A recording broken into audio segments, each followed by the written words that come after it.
Hello बच्चों, नमस्कार, good evening. शुरुआत में बड़ी मक्खी दिख गई है, इसको भगा दिया जाए। इसने बेकार शुरुआत करी है। इस मक्खी को समय रहते इसके सही स्थान पर पहुंचाया जाए, वरना ये अभी बोर्ड पे लिखना शुरू कर देगी। जंगली मक्खी है। भगाओ भगाओ भगाओ। ये देखो, उस पर बैठेगी और अभी लिखना शुरू करेगी। ये पढ़ाएगी सॉल्ट एनालिसिस।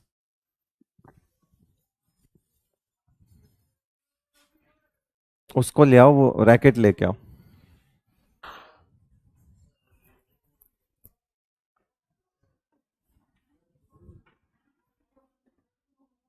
लेके आओ वो मच्छरों से खेलने वाला रैकेट।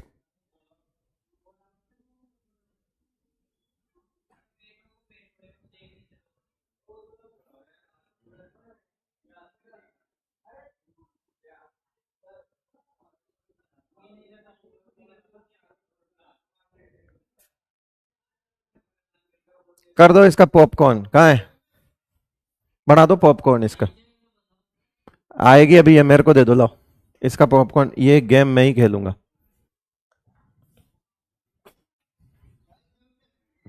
आ जाएगी आ जाएगी अभी वो उस पे आएगी। हाँ भाई, शुरू करें। सर ये चैप्टर कितने दिन तक चलेगा? ये 2 वर्ष तक चलेगा।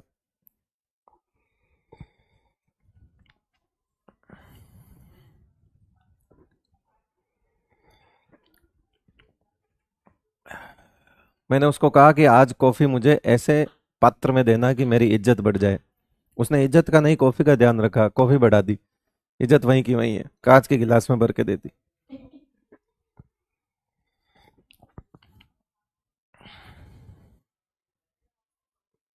दिख रही है क्या?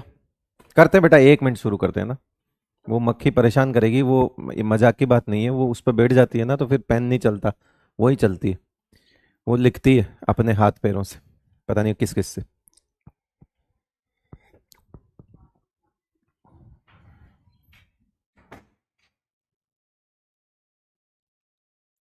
पात्र मतलब बर्तन।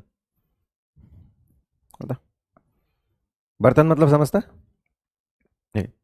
यहाँ बजा के देख तेरे, वो जैसी आवाज आती है ना, वैसी मम्मी के किचन में से भी आती है।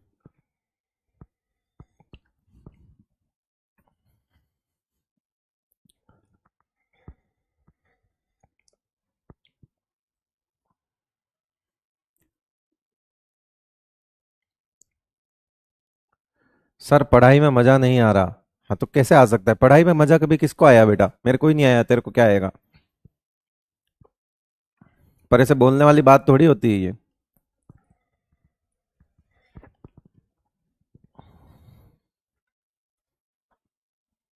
हम्म। चलो हेडिंग लगाओ। कंफर्मेटरी टेस्ट पढ़ रहे थे हम। आज कार्बोनेट, सल्फाइड और नाइट्राइट का पढ़ेंगे। NO2 माइनस नाइट्राइट होता है बेटा।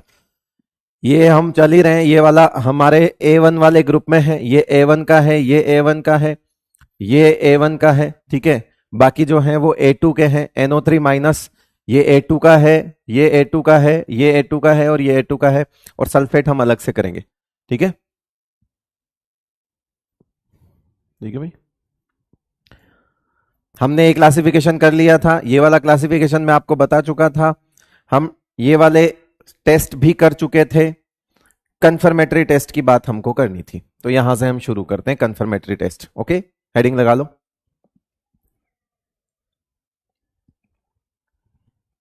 मक्की फिलहाल अंडरग्राउंड हो गई है।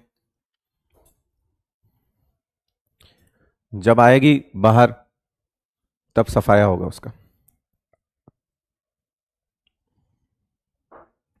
Sir please give assignment of D block. पहली चीज, क्या चाहिए तुझे असाइनमेंट में? बता, क्या चाहिए?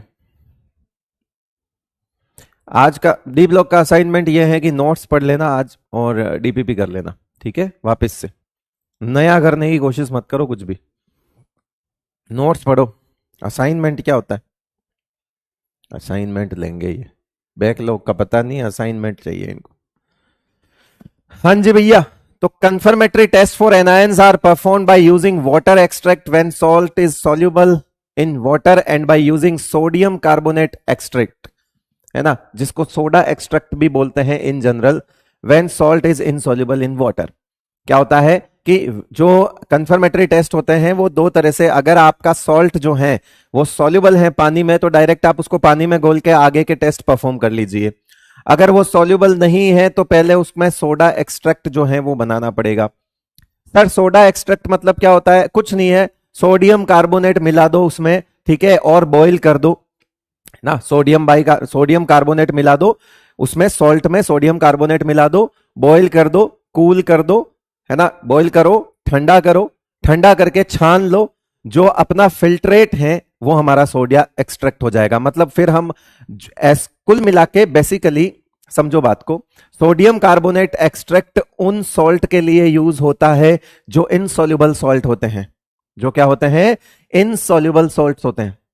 इनसॉल्युबल सॉल्ट्स के लिए सोडा एक्सट्रैक्ट यूज होता है। सोडियम मतलब वो पानी में नहीं घुलते, तो फिर उनको क्या किया जाता है?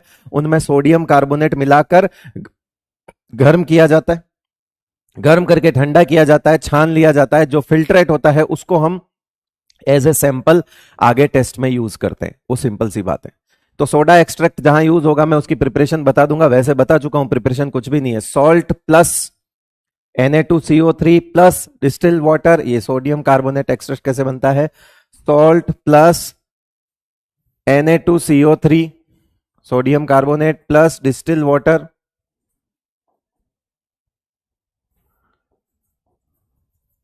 ठीक है, वाटर, क्योंकि डिस्टिल तो मिलता है नहीं, ओरिजिनल चीज ही लिख देते हैं। उसको क्या करेंगे? बॉईल करेंगे, फिर इसको क्या करेंगे? कूलिंग, है ना, एंड फिल्टर। और जो फिल्ट्रेट आएगा हमारे पास, वो फिल्ट्रेट क्या होगा? Sodium carbonate extract.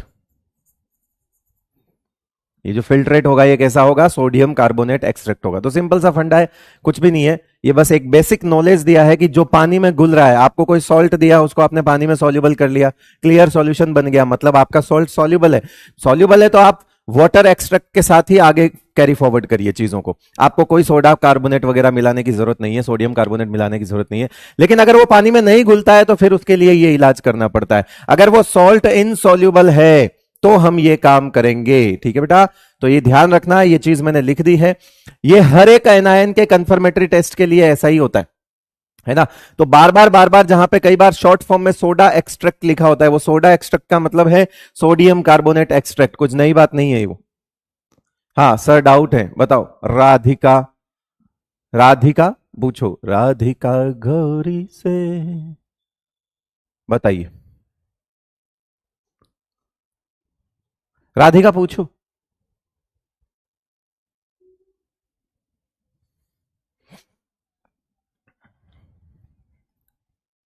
Water, normal water भी यूज करते हैं, वो लिखते हैं इज्जत के लिए distil water,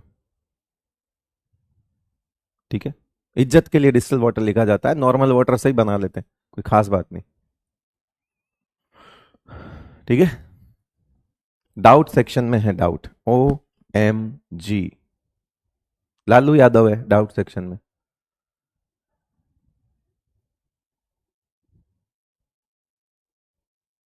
sir soda extract की वजह से टेस्ट आने में प्रॉब्लम नहीं होती है क्या? सॉल्यूशन प्योर नहीं रहता? नहीं नहीं, ऐसा नहीं है। बेसिकली सोडा एक्सट्रैक्ट जो है वो एक मीडियम चेंज करता है और कुछ भी नहीं है। सोडा एक्सट्रैक्ट मीडियम चेंज करता है, जिसकी वजह से उसकी सॉल्युबिलिटी में फर्क आता है, वो थोड़ा बहुत सॉल्युबल होता है। और हम क्या है कि वो जो आप जिससे डर रहे हो ना, वो आपका, हम आपने फिल्टर किया, फिल्टर करने के बाद इसका मतलब है कि वो पूरी तरह से चीज जो है अभी भी घुलेगी नहीं। फिल्टर किया तो फिल्ट्रेट को हम यूज कर रहे हैं, वो कभी दिक्कत नहीं करेगा आपको टेस्ट में। अगर आप वो प्रेसिपिटेट वगैरह या जो आपका फिल्टर पेपर के ऊपर जो चीज रह जाती है, हो सकता हो वो प्रॉब्लमेटिक हो सकती है, उसमें कुछ एनायन कैटायंस हो सकते हैं, लेकिन फिल्ट्रेट में कुछ भी नहीं आएगा, फिल्ट्रेट में कुछ भी नहीं आएगा। तो सोडा एक्सट्रैक्ट की वजह से कुछ ज्यादा दिक्कत नहीं आती। एनायंस में तो ऐसा कुछ भी नहीं होता। केटायंस में जहां दिक्कत होगी पर्टिकुलर टेस्ट के लिए मैं बता दूंगा, क्योंकि वो अभी बहुत जल्दबाजी हो जाएगी, आपको पहले से उन चीजों को कंफ्यूज करना है, मतलब मैं अभी बताऊंगा आप कंफ्यूज हो जाओगे, तो इसीलिए वो चीज मैं बाद में ही बताऊंगा। अभी तक तो आप यूं मान के चलिए एनायन में तो कोई ऐसी कोई दिक्कत हमको आने वाली नहीं है। ये असाइन, इसको डी ब्लॉक का असाइनमेंट चाहिए। आर सिरी अनुया, इसको असाइनमेंट चाहिए भाई। तू मांग ले यार, क्या चाहिए तेरे को असाइनमेंट में, मैं वो दे दूंगा। चलो तो आगे बढ़े बस। तो फिर ऐसे करते हुए कंफर्मेटरी टेस्ट फॉर कार्बोनेट्स की बात कर लेते हैं। सबसे पहले हम इसके लिए कुछ पॉइंट्स लिखते हैं, वो आप देख लो। हालांकि हमने एक साथ कहीं ना कहीं लिख दिए हैं, पर फिर भी लिख लेते हैं फटाफट से। मेरे साथ साथ लिखते जाओ। All carbonates are insoluble except first A group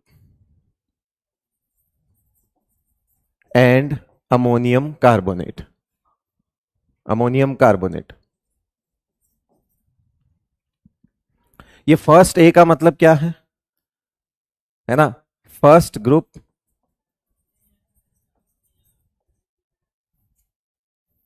S block.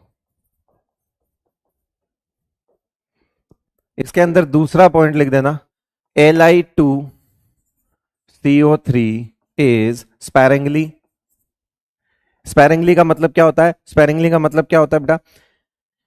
Come come. Sparingly का मतलब थोड़ा थोड़ा सोल्यूबल।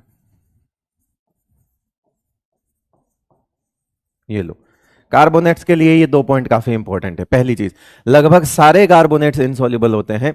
हमेशा कार्बोनेट जो है वो प्रेसिपिटेट के फॉर्म में हमको दिखता है, लेकिन फर्स्ट ए ग्रुप यानी कि हमारा lithium, sodium, potassium and rubidium वाला जो है वो सॉल्युबल होंगे। एंड अमोनियम कार्बोनेट जो होगा वो आपका क्या होगा बेटा? सॉल्युबल होगा। ठीक है भाई, क्लियर है यहां तक? हाँ, स्पैरिंगली मतलब पार्शियली, मतलब थोड़ा थोड़ा। हाँ, थोड़ा थोड़ा। रिया सिंह बिल्कुल सही कह रही। आ जाओ, पहला टेस्ट देख लेते हैं हम, है ना। पहला test, test number 1 A, test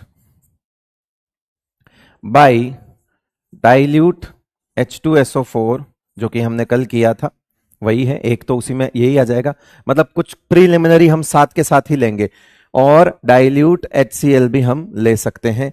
चलो क्या होगा जरा बताओ। एक टेस्ट ट्यूब लेंगे, उसमें क्या लेंगे? सॉल्ट लेंगे। उसमें क्या लेंगे बेटा? सॉल्ट लेंगे। ये लो, सॉल्ट ले लिया। उस सॉल्ट में क्या डालेंगे? उस सॉल्ट में क्या डालेंगे? ये किसका सॉल्ट होना चाहिए? कार्बोनेट का सॉल्ट होना चाहिए, क्योंकि अभी हम कार्बोनेट पढ़ रहे हैं तो कार्बोनेट के सॉल्ट के टेस्ट की बात करेंगे। इसमें साथ में क्या मिलाएंगे? इसमें हम डाइल्यूट H2SO4 मिला देंगे, है ना। डाइल्यूट H2SO4 मिलाएंगे। जब ऐसा होगा तो क्या होगा? इस सॉल्ट में से कौन सी गैस बाहर आएगी? CO2। कौन सी गैस बाहर आएगी बेटा? CO2 बाहर आएगी। ये कौन सी गैस बाहर निकलेगी? CO2। ये CO2 गैस बाहर निकलेगी। इस CO2 को हम एक टेस्ट ट्यूब जो हमारे पास और होगी, इस टेस्ट ट्यूब में हमने भर रखा होगा क्या? Calcium hydroxide. इस टेस्ट ट्यूब में हमने क्या भर रखा होगा? Calcium hydroxide. तो इस CO2 को हम क्या करेंगे? इधर फ्लो करवाएंगे। इस CO2 को एक पाइप के जरिए, इससे ये CO2 को हम इधर लेके आएंगे, इधर इस तरफ लाएंगे। तो ये जो CO2 है जब इसमें आएगी, तो यहां पे अगली स्टेप में क्या हो जाएगा? ये जो कैल्शियम हाइड्रोक्साइड है वो क्या हो जाएगा? ये कैल्शियम हाइड्रोक्साइड जो है वो क्या हो जाएगा? मिल्कीनेस दिखाएगा आपको। क्या दिखाएगा बेटा? मिल्कीनेस। थोड़ी सी टर्बिडिटी आ जाएगी इसमें, मिल्कीनेस। मिल्की हो जाएगा ये। ठीक है, मिल्की होने का मतलब क्या है? अब ये क्या किस में कन्वर्ट कर चुका है? CaCO3 में कन्वर्ट हो चुका है, उसकी वजह से ये मिल्की हो गया। ये कैल्शियम हाइड्रोक्साइड CO2 के साथ जाकर किस में कन्वर्ट हो चुका है? मिल्की। मिल्की बन गया है ये। उसके बाद अगर आप इसमें एक बार और CO2 फ्लो करवाते हैं, और एडिशनल CO2 फ्लो करवाते हैं, तो फिर ये क्या किस में कन्वर्ट हो जाएगा? ये वापस से मिल्कीनेस जो है वो डिसअपियर हो जाएगी।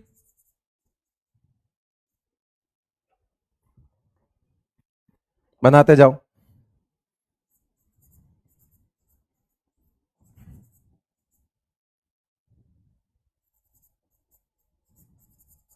मतलब अब ये किस में कन्वर्ट हो गया है, कैल्शियम बाइकार्बोनेट में कन्वर्ट हो चुका है। यहां तक चीज क्लियर हुई है?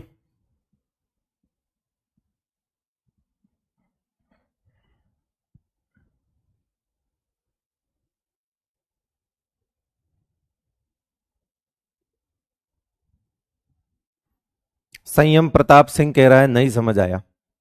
टेस्ट ट्यूब देखिए बेटा, है टेस्ट ट्यूब देखिए कभी। ये टेस्ट ट्यूब है, टेस्ट ट्यूब में तूने क्या लेना है, सैंपल लेना है। सैंपल में क्या होगा, कार्बोनेट। फिर तू क्या मिलाएगा, डाइल्यूट H2SO4। जब डाइल्यूट H2SO4 मिलाएगा तो उसमें से CO2 गैस निकलेगी। उस CO2 गैस को तू पास में रखी हुई एक टेस्ट ट्यूब के, जिसमें तूने कैल्शियम हाइड्रोक्साइड ले रखा है, जिसको क्या बोलते हैं, लाइम वाटर। क्या बोलते हैं इसको, लाइम वाटर।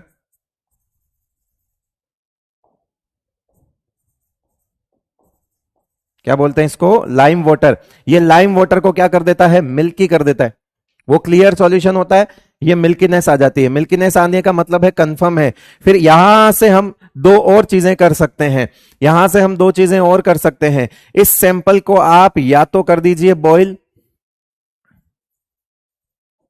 अगर आप बॉयल करते हो तो ये फिर से CaCO3 में कन्वर्ट हो जाता है।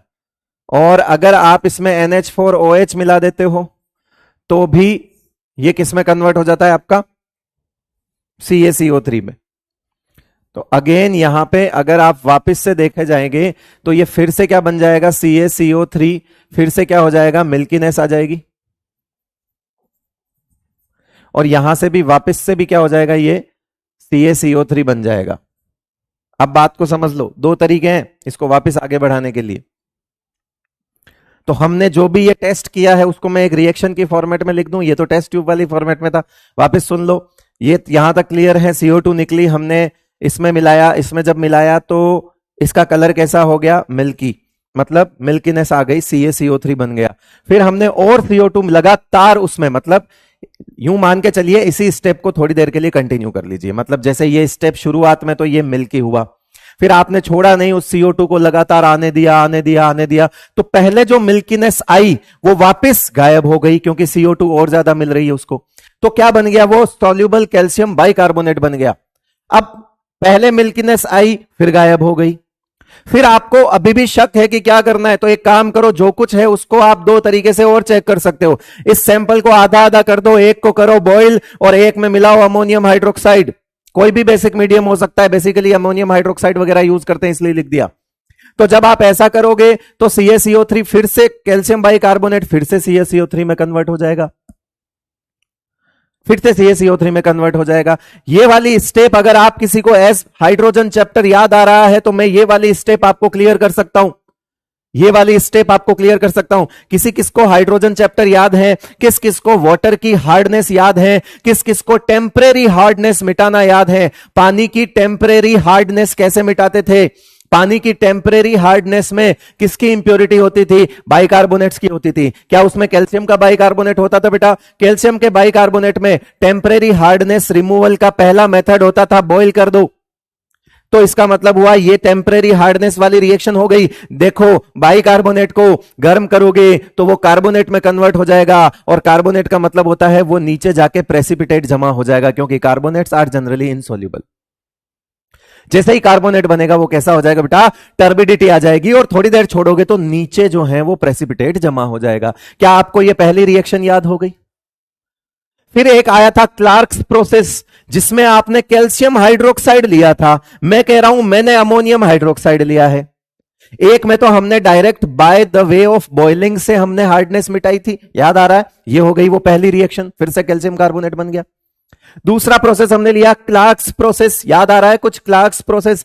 क्लार्क्स प्रोसेस में हमने बेसिक मीडियम यूज किया था इसको रिमूव करने के लिए। यहां पर भी लगभग लगभग वही है, बस फर्क इतना है कि यहां अमोनियम हाइड्रोक्साइड यूज किया है। मीडियम तो बेटा ये भी बेसिक प्रोवाइड करा रहा है, जब मीडियम बेसिक करोगे तब भी वहां कैल्शियम कार्बोनेट बन गया था। किस किस को याद आया, याद आया बेटा?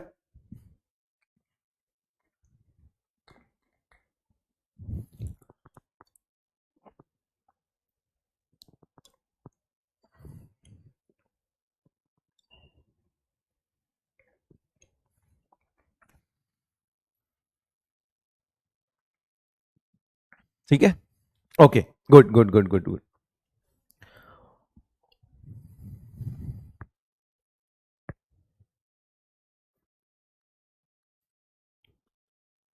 यस। तो अभी हमने बेसिकली क्या रिएक्शंस करी है, याद क्या क्या रिएक्शंस देखी है हमने? स्टार्टिंग हमने क्या क्या रिएक्शन देखी है, हम आप बताओ ना। कि कोई भी कार्बोनेट का सॉल्ट है, हमने उसको H प्लस दिया, वो बन गया H2CO3 बन गया। H2CO3 का मतलब क्या है? H2CO3 का मतलब क्या है? H2O प्लस CO2 है। ये जो CO2 है ये जाकर कैल्शियम हाइड्रोक्साइड के साथ रिएक्शन कर गई और वहां बना दिया CaCO3 का प्रेसिपिटेट मिल्कीनेस। फिर अगर आप इस CaCO3 को और ज्यादा CO2 देते हो प्लस साथ में H2O यानी मॉइस्चर की जरूरत है, तो ये वापस से कैल्शियम बाइकार्बोनेट में कन्वर्ट हो जाता है। यहां मिल्कीनेस गायब हो जाती है, डिसअपियर। ठीक है। फिर अगर आप कैल्शियम बाइकार्बोनेट को गर्म करते हो, तो याद आ रहा होगा बाइकार्बोनेट को जब भी गर्म करते हैं तो वो कार्बोनेट में टूट जाता है, प्लस CO2 प्लस H2O, फिर से कन्वर्ट हो गया। अगर आप कैल्शियम बाइकार्बोनेट को कोई बेसिक मीडियम देते हो, तो यहां से निकलेगा H प्लस और CO3 2 माइनस, और ये H प्लस जो है इस बेसिक मीडियम के साथ रिएक्शन करेगा और बन जाएगा क्या? CaCO3 प्लस क्या बनेगा आपका? H2O। तो हमने यहां पे क्या लिया था? अमोनियम हाइड्रोक्साइड लिया था। ये सारी रिएक्शंस उन टेस्ट में हुई है, सारी रिएक्शन यही तो हुई है। ये देखो पहली टेस्ट ट्यूब में होने वाला काम, पहली टेस्ट ट्यूब में होने वाला काम, ये H प्लस कहां से आया? एसिड से आया। डाइल्यूट H2SO4 या डाइल्यूट HCl ले लिया। ये पहली टेस्ट ट्यूब की रिएक्शन। ये फिर जो CO2 आप दूसरी टेस्ट ट्यूब में पहुंचा रहे हैं वहां की रिएक्शन। फिर ये तीसरी रिएक्शन जब आप और ज्यादा CO2 लगातार पहुंचा रहे हैं, मतलब ये बेसिकली ये दोनों एक ही टेस्ट ट्यूब में है ना? क्योंकि जब CO2 कैल्शियम हाइड्रोक्साइड में जा रही है तो CaCO3 बन रहा है। अब लगातार वापस CaCO3 बन गया, लेकिन आप CO2 का फ्लो नहीं रोक रहे हो, तो वो CaCO3 गायब भी हो गया और बाइकार्बोनेट में कन्वर्ट हो गया। वो बाइकार्बोनेट को अब आप दो तरीके से टेस्ट कर सकते हो, या तो आप बाइकार्बोनेट वाले सैंपल को गर्म कर दो, फिर से मिल्कीनेस डेवलप हो जाएगी, या आप उसमें बेसिक मीडियम मिला दो तो भी फिर से मिल्कीनेस डेवलप हो जाएगी। तो कुल मिला के ये कंप्लीट टेस्ट इधर लिखा हुआ है टेस्ट ट्यूब के फॉर्म में, और इधर लिखा हुआ है जो भी रिएक्शन इसमें इन्वॉल्व है वो लिखा हुआ है।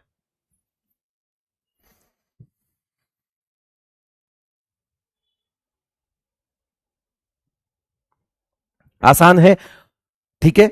और सबसे इंपॉर्टेंट है, नीट में पूछे जाने लायक कार्बोनेट का टेस्ट सबसे इंपॉर्टेंट है। बहुत सिंपल है, बहुत ज्यादा सिंपल है, कुछ है ही नहीं। CO2 जो निकलेगी वही सब कुछ डिसाइड करेगी। वो CO2 इसमें जाएगी, बना लेगी। ये CO2 लगातार जाएगी, इसको वापस क्लियर सॉल्यूशन बना देगी। इस क्लियर सॉल्यूशन को आप वापस से CaCO3 में कन्वर्ट कर सकते हो अपनी मन की शांति के लिए, कि कहीं ये कोई और तो नहीं, तो फिर आप इसको गर्म कर लो या बेसिक मीडियम दे दो। ठीक है बेटा, तो ये CaCO3 यहां पे वापस प्रेसिपिटेट आ जाता है।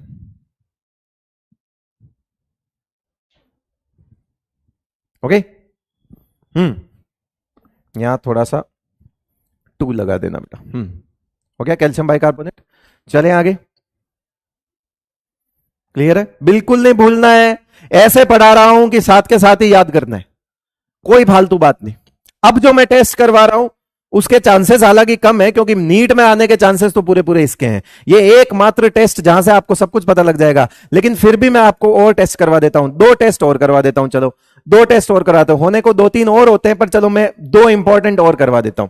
और वो अब अलग टाइप के टेस्ट हैं, वो है बी नंबर टेस्ट है। मतलब वहां पर आपको सैंपल में कोई क्या मिलाना है? डाइल्यूट H2SO4 वगैरह यूज नहीं करना है। यहां पे आ जाएगा test by AgNO3, silver nitrate direct मिलाना है आपको। डायरेक्ट क्या मिलाना है बेटा? सिल्वर नाइट्रेट मिलाना है। किसका टेस्ट कर रहे हैं हम? कार्बोनेट का टेस्ट कर रहे हैं। कार्बोनेट के टेस्ट में हम अब सिल्वर नाइट्रेट की बात करने वाले हैं। किसकी बात करने वाले हैं? सिल्वर नाइट्रेट की बात करने वाले हैं। ओके, चलो वो पहले वाला नोट कर लो, अभी परेशान हो जाओगे। हाँ जल्दी करो, जल्दी करो।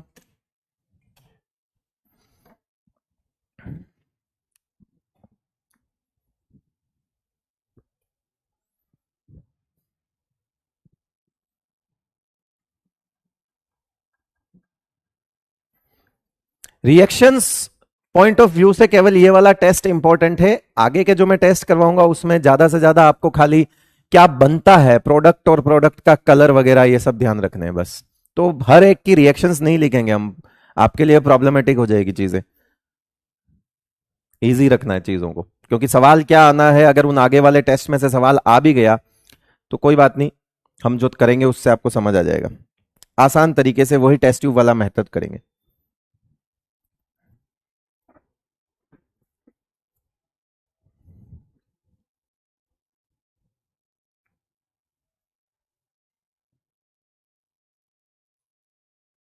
हाँ जी चले, नोट कर लिया?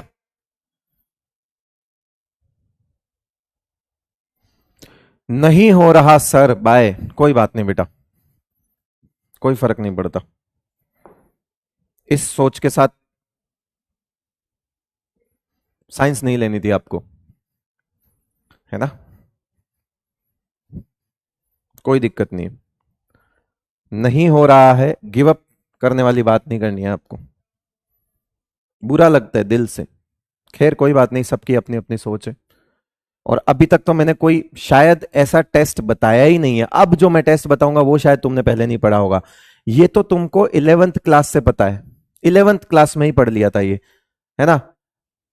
11th क्लास में मैंने वो रिएक्शन बताई थी दीपावली वाली, कैल्शियम की रिएक्शन, कैल्शियम कंपाउंड की रिएक्शन, आधी रिएक्शन तो वही है इसमें, जिसको याद है ठीक है, एस ब्लॉक और हाइड्रोजन दोनों 11th क्लास में पढ़ाए हुए हैं, दोनों में ये पढ़ाया था, बाकी कोई बात नहीं, ऐसे नाराज नहीं हो रहा मैं, पर हाँ ठीक है कोई नहीं चलेगा।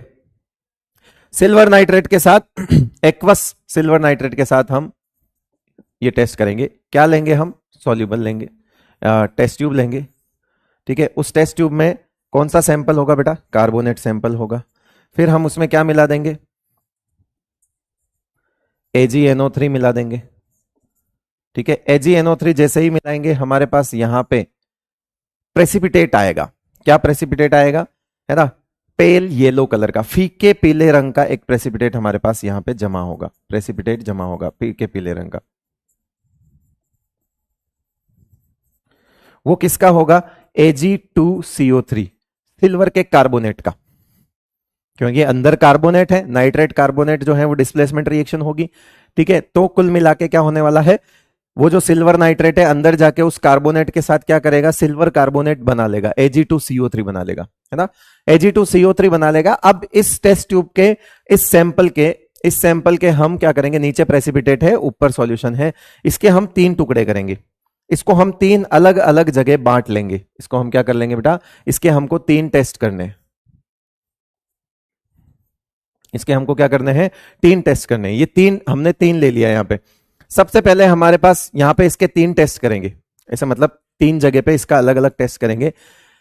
जो पहला टेस्ट होगा जो पहला टेस्ट होगा वो HNO3 के साथ होगा, दूसरा टेस्ट होगा वो अमोनिया के साथ होगा, इस तरह से हम डिफरेंट डिफरेंट जो है वो टेस्ट करने वाले हैं। यहां तक चीज क्लियर हुई है आपको, सबसे पहले क्या किया है, हाँ एक चीज और लिख देना, ये जो टेस्ट होता है फॉर सॉल्यूबल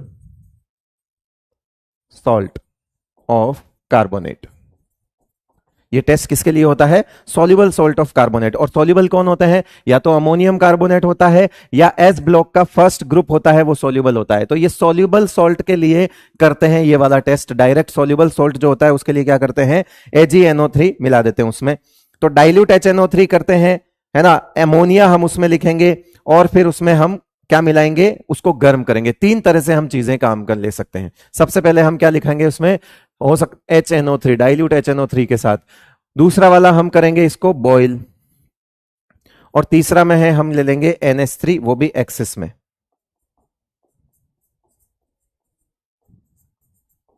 तीन अलग अलग टेस्ट ट्यूब बना लो, तीनों को अलग अलग टेस्ट करो, ये 3 टेस्ट हैं, है ना, इसको 3 पार्ट में डिवाइड करके आप 3 अलग अलग जगह पे अलग अलग काम करिए।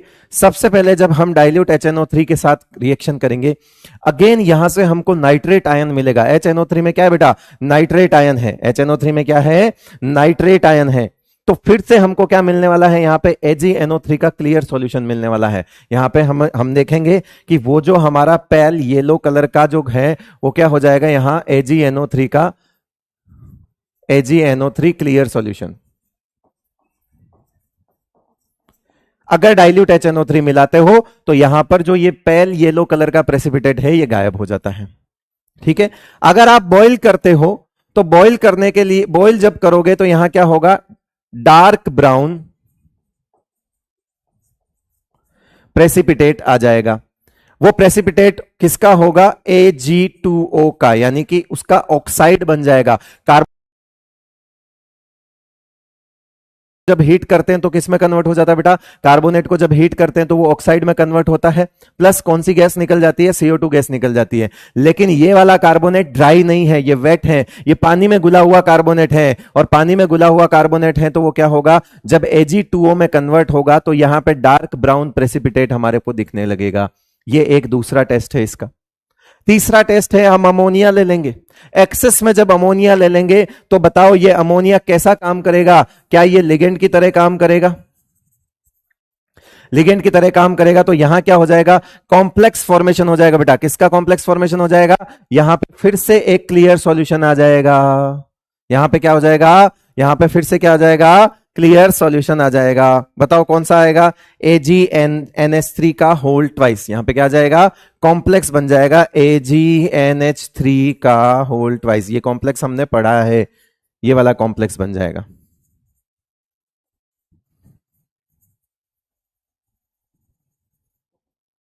यहां कॉम्प्लेक्स फॉर्मेशन रिएक्शन हो गई। क्लियर है भाई सबको, नोट करो फटाफट।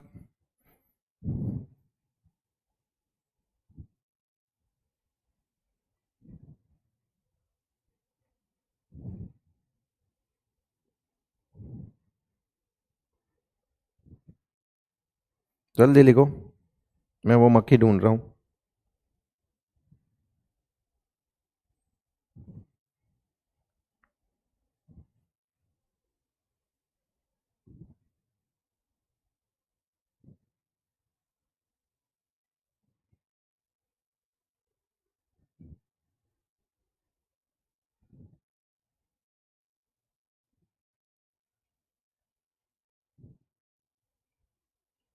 हम्म,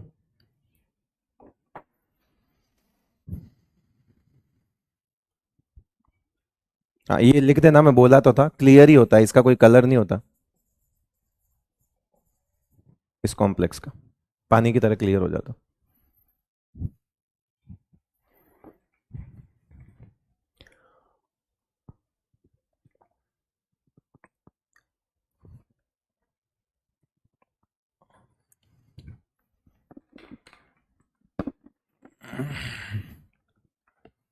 यस, कह रहे एक दो प्रैक्टिकल भी है तो पॉसिबल है तो करवा दो। अबे ठीक है भाई, कर ले यार, होगा तो करवा दूंगा, और तो क्या बोल सकता हूँ। इतना आसान नहीं होता, एक्सपेरिमेंट के लिए सब कुछ चाहिए होता है ना, सामान चाहिए, मेल करो वो करो तब आएगा, कहीं आएगा, क्योंकि समझ जा बात को, है मेरा दर्द मैं जानू।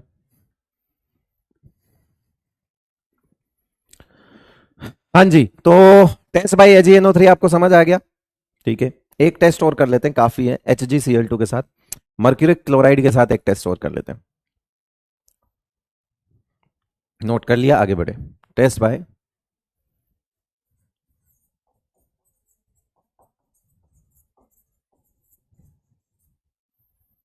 Mercuric chloride. याद रखिएगा एक चीज, यहां इधर डब्बे साइड में लिख रहा हूं, जो Hg2Cl2 होता है ना, वो इनसॉल्युबल होता है, और जो HgCl2 होता है ना बेटा, वो सॉल्युबल होता है। ये मर्क्यूरिक क्लोराइड है और मर्क्यूरस क्लोराइड है, क्योंकि वहां सिल्वर कहां बैठा है, +1 में, और यहां कहां बैठा है, +2 में। तो वो मर्क्यूरस क्लोराइड है, वो इनसॉल्युबल होता है, और ये मर्क्यूरिक क्लोराइड है, ये सॉल्युबल होता है। ये वाला टेस्ट भी हम सॉल्युबल कार्बोनेट्स के लिए करते हैं, फॉर सॉल्युबल सॉल्ट। ये भी सॉल्युबल सॉल्ट के लिए यूज होता है, कार्बोनेट के लिए पढ़ रहे हैं तो ये भी सॉल्युबल सॉल्ट के लिए यूज होता है। ठीक है भाई, कुछ नहीं है इसमें, तो बहुत आसान है, एक ही होगा, जैसे ही आप मर्क्यूरिक क्लोराइड मिलाओगे रेड ब्राउन प्रेसिपिटेट मिलेगा हमको। किसका प्रेसिपिटेट मिलेगा हमको, रेड ब्राउन, रेडिश ब्राउन एक प्रेसिपिटेट मिलेगा। तो ये तो बहुत आसान है, एक सैंपल ले लो, उस सैंपल में यहां पे कार्बोनेट ले लो, कार्बोनेट ही है, ले क्या ले ले, और इसमें क्या मिला दो, HgCl2 मिला दो, तो देखोगे कि यहां पे क्या आएगा, रेड ब्राउन प्रेसिपिटेट आएगा।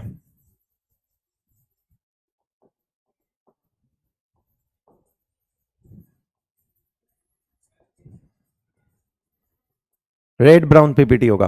क्या होगा, वो मर्क्यूरी का ऑक्साइड प्लस मर्क्यूरी का कार्बोनेट जो है ना वो मिलकर बनता है। जैसे ये बनता है 3HgO.HgCO3। ये जो रेड ब्राउन प्रेसिपिटेट होता है इसका फॉर्मूला क्या होता है, मर्क्यूरी का ऑक्साइड और कार्बोनेट मिलकर, मर्क्यूरी का ऑक्साइड और कार्बोनेट मिलकर ये वाला ये फॉर्मूला होता है। आपसे पूछा जाएगा रिएक्शंस वगैरह आप लिखोगे तो रिएक्शन में होना कुछ नहीं है, कार्बोनेट प्लस HgCl2 जैसे ही करोगे वो HgO प्लस HgCO3 लिख देना। ये रिएक्शन ही है, ये हो गया और वो बन गया, ये रिएक्शन है और कोई रिएक्शन नहीं है। तो रिएक्शन लिखकर डराने वाला बात नहीं। फिर आप क्या करते हो, इसको अलग याद करते हो, रिएक्शन को अलग याद करते हो। तो ये रिएक्शन ही तो है बेटा, कार्बोनेट है, HgCl2 साथ में मिलाओगे तो कार्बोनेट प्लस HgCl2 क्या बन जाएगा, ये वाला रेड ब्राउन प्रेसिपिटेट मिल जाएगा। तो वो आपका प्रोडक्ट हो गया, ये रिएक्टेंट्स हो गए। क्यों परेशान होते हो रिएक्शंस लिख के, है ना। और बैलेंस्ड रिएक्शन लिखकर तो कतई परेशान नहीं होना है एनसीईआरटी में, सॉरी इनऑर्गेनिक में। चले आगे, सल्फाइड के टेस्ट देख लेते हैं। आइए नोट करो इसको, फिर सल्फाइड के टेस्ट शुरू करते हैं। इतने काफी है, कार्बोनेट को होने के लिए और भी होते हैं, मर्क्यूरिक नाइट्राइट के भी होते हैं, मर्क्यूरस नाइट्राइट से भी टेस्ट हम कर सकते हैं, प्रेसिपिटेट वाले टेस्ट भी होते हैं।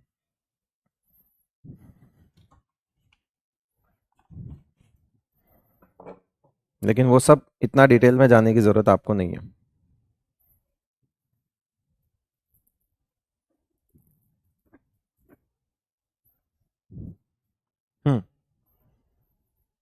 एक चीज और है, जो बेराइटा वाटर नाम सुना है, बेराइटा वाटर, इसको बोलते हैं बेटा लाइम वाटर। इसको क्या बोलते हैं, लाइम वाटर। अगर इसकी जगह आप बेराइटा वाटर यूज करोगे तो भी सेम रिएक्शन होगी। बेराइटा वाटर होता है बेरियम हाइड्रोक्साइड। बेराइटा वाटर क्या होता है, बेरियम हाइड्रोक्साइड। किस किस को याद था बेराइटा वाटर, कभी तो पढ़ा होगा, जिसने प्रैक्टिकल करा होगा, मैंने नहीं पढ़ाया, प्रैक्टिकल करा होगा तो याद तो रहा होगा, स्कूल वालों ने जरूर बताया होगा। ये लाइम वाटर है। लाइम वाटर की जगह अगर आप बेराइटा वाटर भी यूज करते हो तो भी ये रिएक्शन सेम चलेगी। यानी कि जब आप बेरियम हाइड्रोक्साइड यूज करोगे तो यहां पर बेरियम का कार्बोनेट बन जाएगा, है ना। तो मतलब वही सेम रिएक्शन चलेगी, बस कैल्शियम की जगह बेरियम लिख देना। कैल्शियम की जगह क्या हो जाएगा, बेरियम हो जाएगा। उसका भी मिल्कीनेस आएगा, मिल्कीनेस गायब होगा। Same reaction with baryta water also. यानी कि यहां बेरियम हाइड्रोक्साइड करते हो तो इन सब प्रोडक्ट में कैल्शियम की जगह बेरियम लिखते जाना, कुछ भी नहीं करना है आपको, सेम रिएक्शन चलेगी। कैल्शियम हाइड्रोक्साइड के साथ जैसी रिएक्शन है ना, वैसी की वैसी रिएक्शन बेराइटा वाटर के साथ भी चलेगी।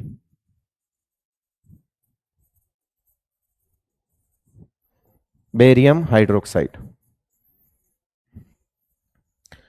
है ना, same reactions with baryta water. Okay,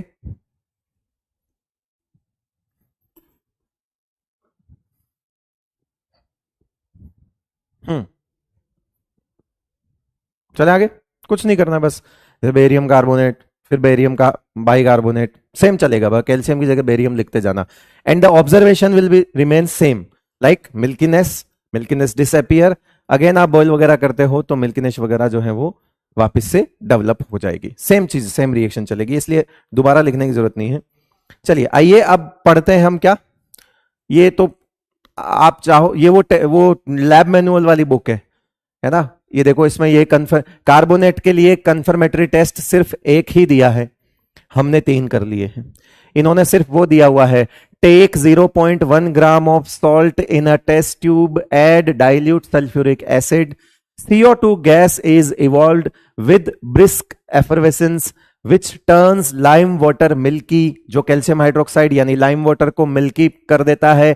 on passing the gas for some more time, gas को और ज्यादा समय के लिए अगर हम पास करते हैं, यानी एक्सेस में CO2 हम पास कराते जाएंगे, तो मिल्कीनेस विल बी डिसअपियर्स। ये पहला टेस्ट इन्होंने यहां पे लिखा हुआ है, ठीक है। इसके अलावा इन्होंने कार्बोनेट का कोई भी कंफर्मेटरी टेस्ट नहीं दिया है, लेकिन हमने 2 और देखे हैं, which is used for the soluble carbonates, actually not for insoluble carbonates, वो सॉल्यूबल कार्बोनेट्स के लिए टेस्ट होते हैं और वो हमने डायरेक्ट लिख दिए हैं। अब हम सल्फाइड पे आ रहे हैं। देखिए सल्फाइड का सबसे बेसिक टेस्ट जो हम लिखने वाले हैं एक बार यहां पढ़वा देता हूं। Take 1 ml of water extract, है ना, take 1 ml of water extract and make it alkaline by adding ammonium hydroxide. कुल मिला के ये क्या कह रहा है कि अगर आप सैंपल ले लो, ठीक है, आप सैंपल ले लो, अगर आपका सल्फाइड का सैंपल, अगर आपका सल्फाइड का सैंपल सॉल्यूबल है तो आप इसमें डायरेक्ट पानी डाल दो और पानी डालने के बाद उसमें साथ में अमोनियम हाइड्रोक्साइड डाल दो क्योंकि उसको एल्केलाइन करना है। और अगर आपका सल्फाइड इनसॉल्यूबल है, जो कि मोस्टली इनसॉल्यूबल ही मिलेगा आपको, अभी मैं लिखने वाला हूं सल्फाइड से पहले वो सारी बात जो आपको समझ आ जाएगी। अगर आपका सल्फाइड सैंपल आपने पानी डाला नहीं घुला तो इसका मतलब है आपका सल्फाइड सॉल्यूबल नहीं है, और जब वो इनसॉल्यूबल है तो फिर हम सोडा एक्सट्रैक्ट बनाएंगे। और सोडा एक्सट्रैक्ट आपको पता है कैसे बनता है, सैंपल ले लो, उसमें सोडियम कार्बोनेट मिला लो, लिखा हुआ है, और सोडियम कार्बोनेट एक्सट्रैक्ट। भाई या तो आप, अगर आपका सल्फाइड सॉल्यूबल है, अगर आपका सल्फाइड आपने पानी मिलाया, आप तो आपको सैंपल दिया, आपने उसमें पानी मिलाया, आपने थोड़ी देर ऐसे ऐसे किया, आपको देखा कि आपका सैंपल घुल चुका है, सॉल्यूबल हो गया, तो इसका मतलब है आपका सल्फाइड सॉल्यूबल है। अगर वो सॉल्यूबल नहीं हुआ तो फिर वो इनसॉल्यूबल दिखेगा। जब वो इनसॉल्यूबल दिखता है तो हमको सोडियम कार्बोनेट के एक्सट्रैक्ट बनाना पड़ता है।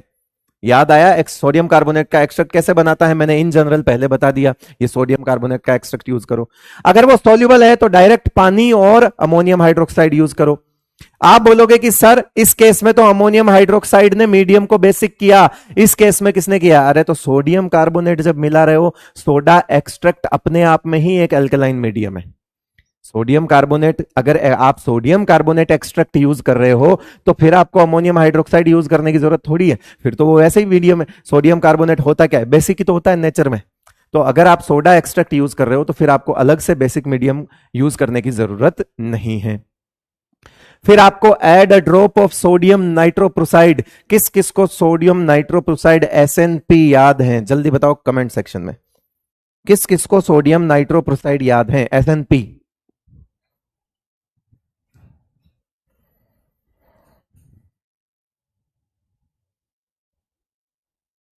घरेलू बातें मत करो बेटा, कुछ नहीं होना जाना इनसे, कुछ भी नहीं होना जाना है घरेलू बातों से।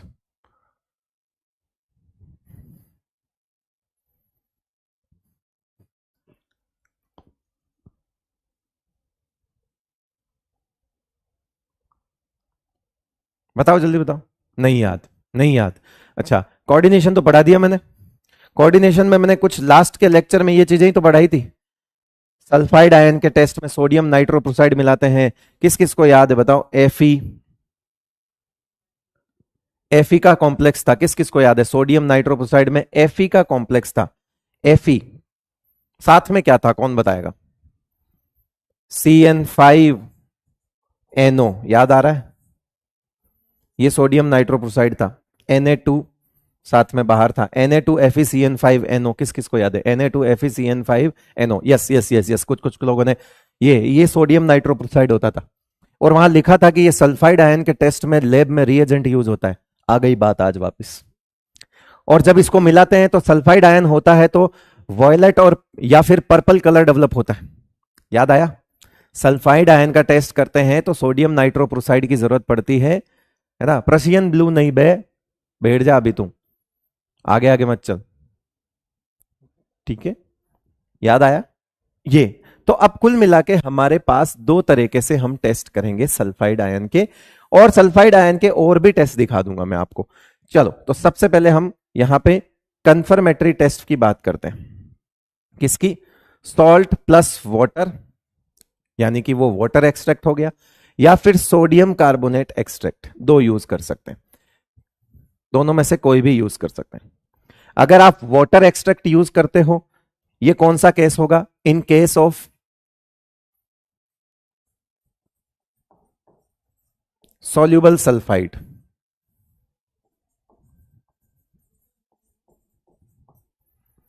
यहां पे लिख रहा हूं all sulphides are insoluble except लो-fi एंड अमोनियम, लो-fi एंड अमोनियम, ठीक है, अमोनियम सल्फाइड।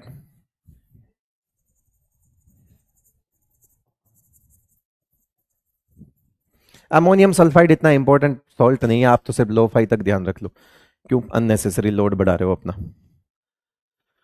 हाँ जी, सारे सल्फाइड्स इनसॉल्युबल ही होते हैं, है ना, लो फाई को छोड़ के। तो कुल मिला के ये वाला इधर वाला जो टेस्ट है, मुझे बताओ ये लो फाई वालों के लिए है या नहीं है? तो ये लो फाई वालों के लिए हो गया, क्योंकि इन केस ऑफ सॉल्युबल सल्फाइड ये वाला टेस्ट हम किसके केयर में करते हैं? अगर हमारा सल्फाइड पानी में घुल जाता है तो हम पानी में घोल देंगे। जो पानी में जब हम घोलेंगे तो हमको मीडियम को बेसिक करने की जरूरत पड़ेगी, तो हम उसमें वाटर एक्सट्रैक्ट मिलाएंगे। वाटर एक्सट्रैक्ट में हम क्या करेंगे? NH4OH मिलाएंगे। वाटर एक्सट्रैक्ट में क्या करेंगे? हम NH4OH मिलाएंगे। एड NH4OH टू मेक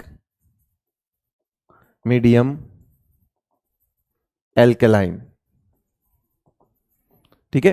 तो हमारे पास दो तरह से, अब कुल मिला के मैं जो वो पहली टेस्ट ट्यूब है ना, उसकी बात कर रहा हूं, या तो वो पहली टेस्ट ट्यूब हमारे पास यहां से बनेगी, और अगर वो सल्फाइड नहीं घुलता है तो या फिर हमारे पास वो यहां से बनेगी, sodium carbonate extract of sulphide ion, of sulphide,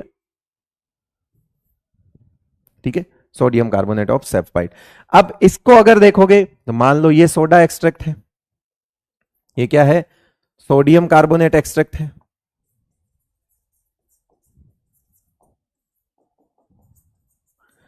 ठीक है। इसमें अगर आप क्या मिलाओगे? SNP, डायरेक्ट SNP मिला दो।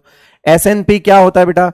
Fe सोडियम Na2FeCN5NO, या तो आप डायरेक्ट ये मिला दो, इसमें तो डायरेक्ट ही मिलाना है, उसमें भी पहले पानी मिलाना है, फिर अमोनियम हाइड्रोक्साइड मिलाना है, एंड देन आफ्टर सोडियम नाइट्रोक्साइड मिलाना है। भाई इसके बाद और इसके बाद तो टेस्ट सेम ही चल रहा है, तो यहां पे क्या हो जाएगा बेटा? यहां पे हो जाएगा आपका ये, यहां पे पर्पल कलर का कॉम्प्लेक्स आ जाएगा।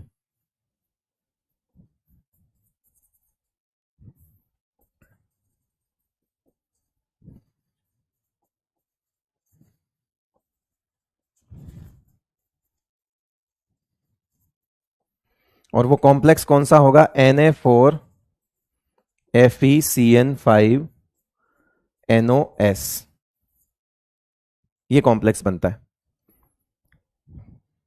सल्फाइड आयन अंदर जुड़ जाएंगे, ये देखो, ये रहा सल्फाइड, अंदर सल्फर जुड़ चुका है, दिख गया सबको?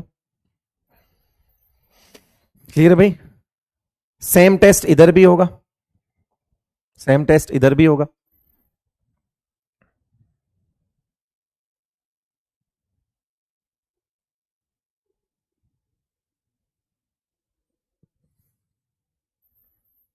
यहां तक तो समझ आ गया? ये सेम टेस्ट इधर भी होगा। इसको और किसी सही तरीके से लिखूं क्या?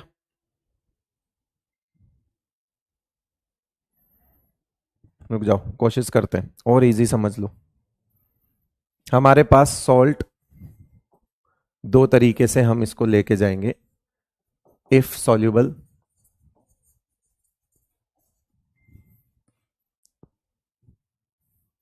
If insoluble, make sodium carbonate extract.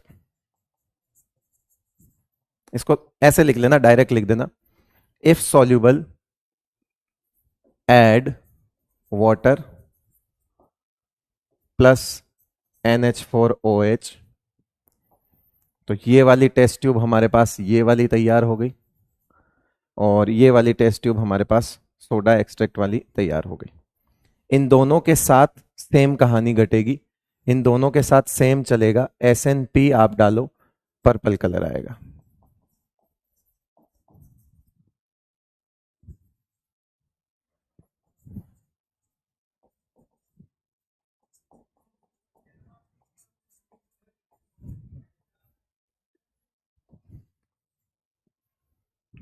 तो सोडियम नाइट्रोक्लोराइड का फॉर्मूला तो आपको पता ही है,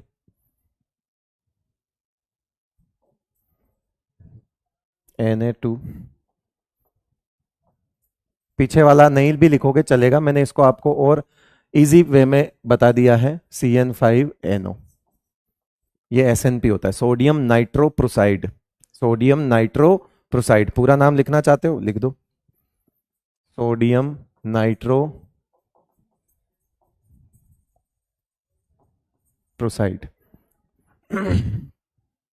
क्लियर है बेटा? अब तो ठीक है, अब आसान है कि अगर आपका सॉल्ट जो है सल्फाइड आयन का सॉल्ट होगा ऑब्वियसली, अगर वो सॉल्युबल है तो आप उसमें पानी और अमोनियम हाइड्रोक्साइड मिला के एक टेस्ट ट्यूब तैयार कर लो। अगर वो सॉल्युबल है तो फिर आप सोडियम कार्बोनेट एक्सट्रैक्ट बनाओ, और सोडियम कार्बोनेट एक्सट्रैक्ट कैसे बनाते हैं वो मैंने पीछे बता दिया। कुछ नहीं करना है इसको, तो इसमें सोडियम कार्बोनेट मिलाना है, पानी मिलाना है, गर्म करना है, ठंडा करना है, फिल्ट्रेट जो आता है उस फिल्ट्रेट को हम यूज करते हैं, वही सोडा एक्सट्रैक्ट होता है ये आपका। और फिर इन दोनों में आप आगे का प्रोसेस एकदम सेम है, कोई दिक्कत नहीं है, आगे का प्रोसेस जो है वो एकदम से सेम है। अंश सिंह कह रहा है H2O था, वो ब्राउन रिंग कॉम्प्लेक्स में था, वो तो ब्राउन रिंग कॉम्प्लेक्स में था, सल्फाइड में नहीं था, ब्राउन रिंग कॉम्प्लेक्स में था जहां तक मुझे याद है। H2O5 जो है वो ब्राउन रिंग कॉम्प्लेक्स में था बेटा, ये है ना, ये आप इसकी बात कर रहे हो मेरे ख्याल से, ये ब्राउन रिंग कॉम्प्लेक्स में था, आप इसी की बात कर रहे हो ना, ऐसा और फिर SO4 इसकी बात कर रहे हो। ये अलग है, ये नाइट्रेट के टेस्ट में आएगा आ जाएगा ये भी, नाइट्राइट के टेस्ट में, नाइट्रेट के टेस्ट में, वहां पे ये ब्राउन रिंग कॉम्प्लेक्स आ जाएगा। ठीक है, ये सोडियम नाइट्रोप्रोसाइड है, दोनों बताए थे मैंने, दो कॉम्प्लेक्स बताए थे जिसमें आयरन NO के साथ होता है, और उस वक्त NO जो है वो NO नहीं NO+ होता है।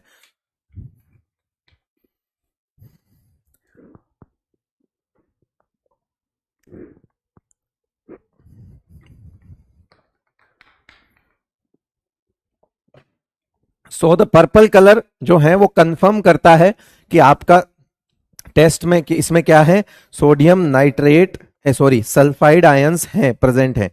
ठीक है भाई, लिखो इसको, फिर आगे बढ़ते हैं। सल्फाइड के लिए जो सबसे इंपॉर्टेंट टेस्ट है वो यही है, इसके अलावा सल्फाइड आयन के टेस्ट में हम कुछ और भी देख सकते हैं। एक सेकेंड,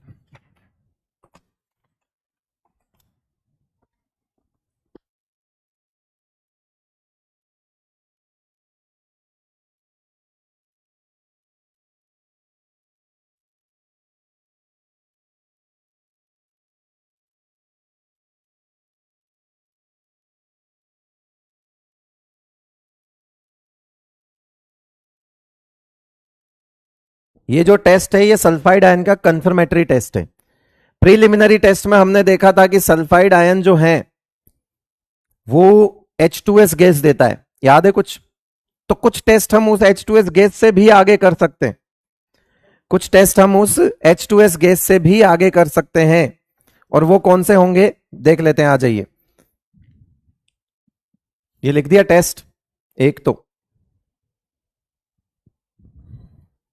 इसको टेस्ट 1 लिख देना बेटा।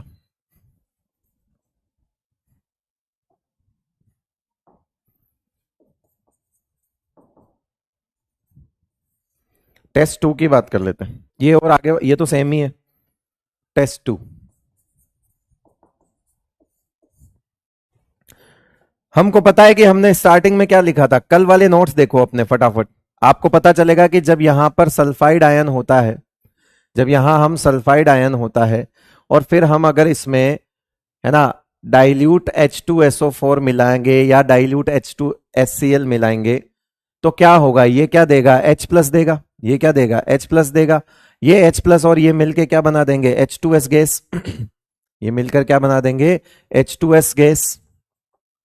वो H2S गैस क्या होगी, रोटन एग लाइक स्मेल करेगा, रोटन एग लाइक स्मेल करेगा, इसमें से ये जो है वो H2S गैस होगी। क्या निकलेगी इसमें से, H2S गैस निकलेगी। यहां तक का प्रीलिमिनरी टेस्ट हमने देखा था, यहां तक का प्रीलिमिनरी टेस्ट हमने देखा था। अब इस H2S गैस को हम अगर तीन जगह अलग अलग 3-4 जगह पास करें तो वो कुछ कंफर्मेटरी टेस्ट देते हैं हमको, जैसे हम कैल्शियम हाइड्रोक्साइड में पास कर सकते हैं, सिल्वर नाइट्रेट में पास कर सकते हैं, लेड नाइट्रेट में पास कर सकते हैं, कैडमियम नाइट्रेट में हम इसको पास कर सकते हैं। ठीक है, तो देखो यहां पे अलग अलग जगह पे इसको हम प्रेसिपिटेट लेके आएंगे, यानी कि अब हम क्या करेंगे, इस H2S गैस को कहां कहां पास करेंगे बेटा, इस H2S गैस को हम कहां कहां पास करेंगे। एक तो हम अगर कैल्शियम हाइड्रोक्साइड के साथ इसको पास करें तो नो पीपीटी आता है, कुछ भी चेंज नहीं आएगा। एक हम इसको पास कर सकते हैं किसमें, लेड नाइट्रेट में, लेड नाइट्रेट में भी पास कर सकते हैं। एक हम पास कर सकते हैं इसको कैडमियम नाइट्रेट में। लेड नाइट्रेट में जब पास करेंगे तो क्या होगा, पीबीएस का पीपीटी आएगा, पीबीएस का पीपीटी आएगा। इसके अलावा इसमें कैल्शियम कैडमियम नाइट्रेट भी देख सकते हैं हम। इसके अलावा सिल्वर नाइट्रेट में भी हम डाल सकते हैं, यस सिल्वर नाइट्रेट में भी हम डाल सकते हैं, याद आ गया। सिल्वर नाइट्रेट में जब जाओगे तो Ag2S का प्रेसिपिटेट आ जाएगा। जब आप इसको कैडमियम नाइट्रेट के सॉल्यूशन में पास करोगे तो CDS का पीपीटी आ जाएगा। CDS का क्या आ जाएगा बेटा, पीपीटी आ जाएगा। ये CDS का पीपीटी जो होता है वो येलो कलर का पीपीटी होता है, बेसिकली टर्मरिक येलो होता है, जो हल्दी जैसी पीली होती है ना बेटा, उस पीले रंग का CDS का प्रेसिपिटेट आता है। और जो आपका Ag2S और PBS होता है ना, ये ब्लैक प्रेसिपिटेट होते हैं।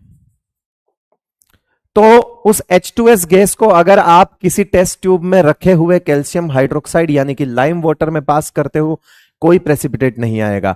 आप लेड नाइट्रेट में पास करते हो, नाइट्रेट सारे सॉल्युबल होते हैं, इसलिए ये सारे सॉल्यूशन की फॉर्म में अलग अलग टेस्ट ट्यूब में रखे होंगे।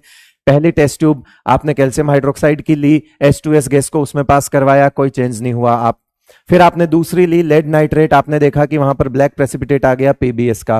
फिर आपने तीसरी टेस्ट ट्यूब ली जिसमें सिल्वर नाइट्रेट है, आपने देखा कि वहां पर Ag2S का ब्लैक पीपीटी आ गया। आपने और कंफर्म करना है, आप कैडमियम नाइट्रेट लीजिए, वहां पर टर्मरिक येलो कलर का प्रेसिपिटेट आता है। ये सारे ये इस बात का कंफर्मेशन देते हैं कि यस आपके सॉल्ट में सल्फाइड आयन प्रेजेंट है। आपके सॉल्ट में क्या प्रेजेंट है बेटा, सल्फाइड आयन प्रेजेंट है। ये टेस्ट नंबर 2 है। बेसिकली ये टेस्ट नंबर 2 जो है ये आपको इतने सारे टेस्ट करने को मौका देता है क्योंकि इसी H2S गैस को हम डिफरेंट के साथ रिएक्शन करवा के डिफरेंट ऑब्जर्वेशंस जो है वो ले रहे हैं। मेरा ये टेस्ट ट्यूब वाला तरीका तो समझ आ रहा है ना, क्योंकि है ये डिफरेंट तरीका। लोग रिएक्शंस लिखते हैं पूरी क्या, और कुछ लोग पूरी रामायण लिखते हैं कि ऐसे कर लो वैसे कर लो। तो क्या आपको ये टेस्ट ट्यूब वाला तरीका पसंद आ रहा है कि टेस्ट ट्यूब ले लिया, डाइल्यूट H2SO4 ले लिया, गैस निकली, गैस को अब इसमें पास आउट करा लो, है ना। तो अलग अलग ऑब्जर्वेशंस हमको मिलते जाएंगे, ठीक है ना। आसान है, नो रिएक्शन, नो लेंदी लैंग्वेजेस, है ना। आप सिर्फ और सिर्फ जो है वो इससे आपको देख सकते हो, क्योंकि अल्टीमेटली मुझे पता है सवाल ऐसे बनते हैं कि एक सॉल्ट A है जिसमें डाइल्यूट H2SO4 निकालने पर गैस B निकलती है, उस गैस B को लेड नाइट्रेट सॉल्यूशन में पास करवाने पर एक प्रेसिपिटेट C आता है, सॉल्ट A है ना, एनायन A, गैस B, और ये प्रेसिपिटेट C कौन से होंगे रेस्पेक्टिवली। इस तरह के क्वेश्चंस बनते हैं। कुछ नहीं पूछता, वो यही पूछता है कि A क्या है, B क्या है, C क्या है, इस तरह की चीजें पूछता है। कौन सी गैस निकली, क्या प्रोडक्ट बना, कौन सा कॉम्प्लेक्स बना, ये सब है। सल्फाइड आयन के और भी टेस्ट होते हैं बेटा, सल्फाइड आयन के और भी टेस्ट होते हैं, जैसे सॉल्युबल सल्फाइड्स के और भी टेस्ट होते हैं। सॉल्युबल सल्फाइड के डायरेक्ट आप सॉल्युबल सल्फाइड में ये वाले टेस्ट ले सकते हो। जैसे यहां पर सॉल्युबल सल्फाइड जो होता है उसमें आप क्या करोगे, डायरेक्ट पानी मिला सकते हो। पानी मिलाने के बाद आप लेड नाइट्रेट में मिक्स करोगे तो वो पीबीएस बन जाएगा, कैडमियम नाइट्रेट में फिक्स करोगे तो वो CDS बन जाएगा। तो कुल मिला के उसको मैं नहीं करवा रहा हूं क्योंकि जरूरत नहीं है। ये तीनों टेस्ट सेम चलेंगे, 1 2 3, है ना। अगर आपका सॉल्युबल डायरेक्ट सॉल्युबल सल्फाइड है तो आप उसमें डायरेक्ट ये मिला सकते हो, डायरेक्ट मिला सकते हो, ठीक है। ये अलग चीज है, ये आप पहले गैस और गैस को इनके साथ ऐड करवाओ, वो एक अलग चीज है, ठीक है बेटा। वो नहीं करवा रहा हूं मैं क्योंकि सेम ही चलता है, वो आएगा सवाल तो भी आप कर लोगे, कोई दिक्कत वाली बात नहीं है। कुछ टेस्ट ऐसे होते हैं जो इस H2S गैस पर बेस्ड होते हैं, हालांकि हमने अभी जो किया है वो भी H2S गैस पर ही बेस्ड है। वो भी H2S गैस पर ही बेस्ड है। ठीक है, अब हम जो कर रहे हैं वो क्या है, और कुछ देख सकते हैं उस H2S गैस पे। मुझे बताओ सल्फाइड आयन जो है वो रिड्यूसिंग एजेंट की तरह काम कर सकता है?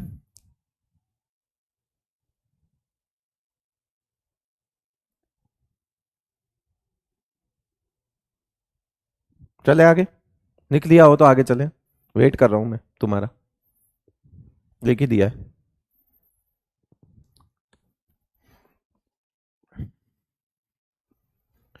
टेस्ट 3। देखो पढ़ रहे हैं तो ढंग से ही पढ़ेंगे बेटा, मन मेरा भी नहीं मानता। Based on reducing nature of H2S gas, क्योंकि H2S गैस में है क्या, सल्फाइड आयन ही तो है। H2S का मतलब क्या हो गया, सल्फाइड ही तो है। तो या तो सल्फाइड आयन ले लो या H2S गैस ले लो, एक ही बात है। आप देखोगे कि अगर आप कोई Cr2O7 2- जो कि ऑरेंज कलर का होता है, वो किस में कन्वर्ट हो जाएगा, क्रोमियम+3 में, जो कि कौन सा कलर हो जाता है, ग्रीन। देखो ये कहां पर है, +7 में। ये क्या है, रिड्यूसिंग एजेंट है। क्या ये +7 से इसको +3 में ले आया, ये रिड्यूसिंग हो गया। +7 से कहां ले आया, इसको +3 में लाया, रिड्यूसिंग हो गया। KMnO4 ले लिया आपने, क्या ले लिया बेटा, MnO4-। MnO4- कैसे कलर का होता है बेटा, पर्पल कलर का होता है। अच्छा मीडियम एसिडिक ही रखना है हमको, है ना, मीडियम जो है वो क्या रखना है, एसिडिक ही रखना है।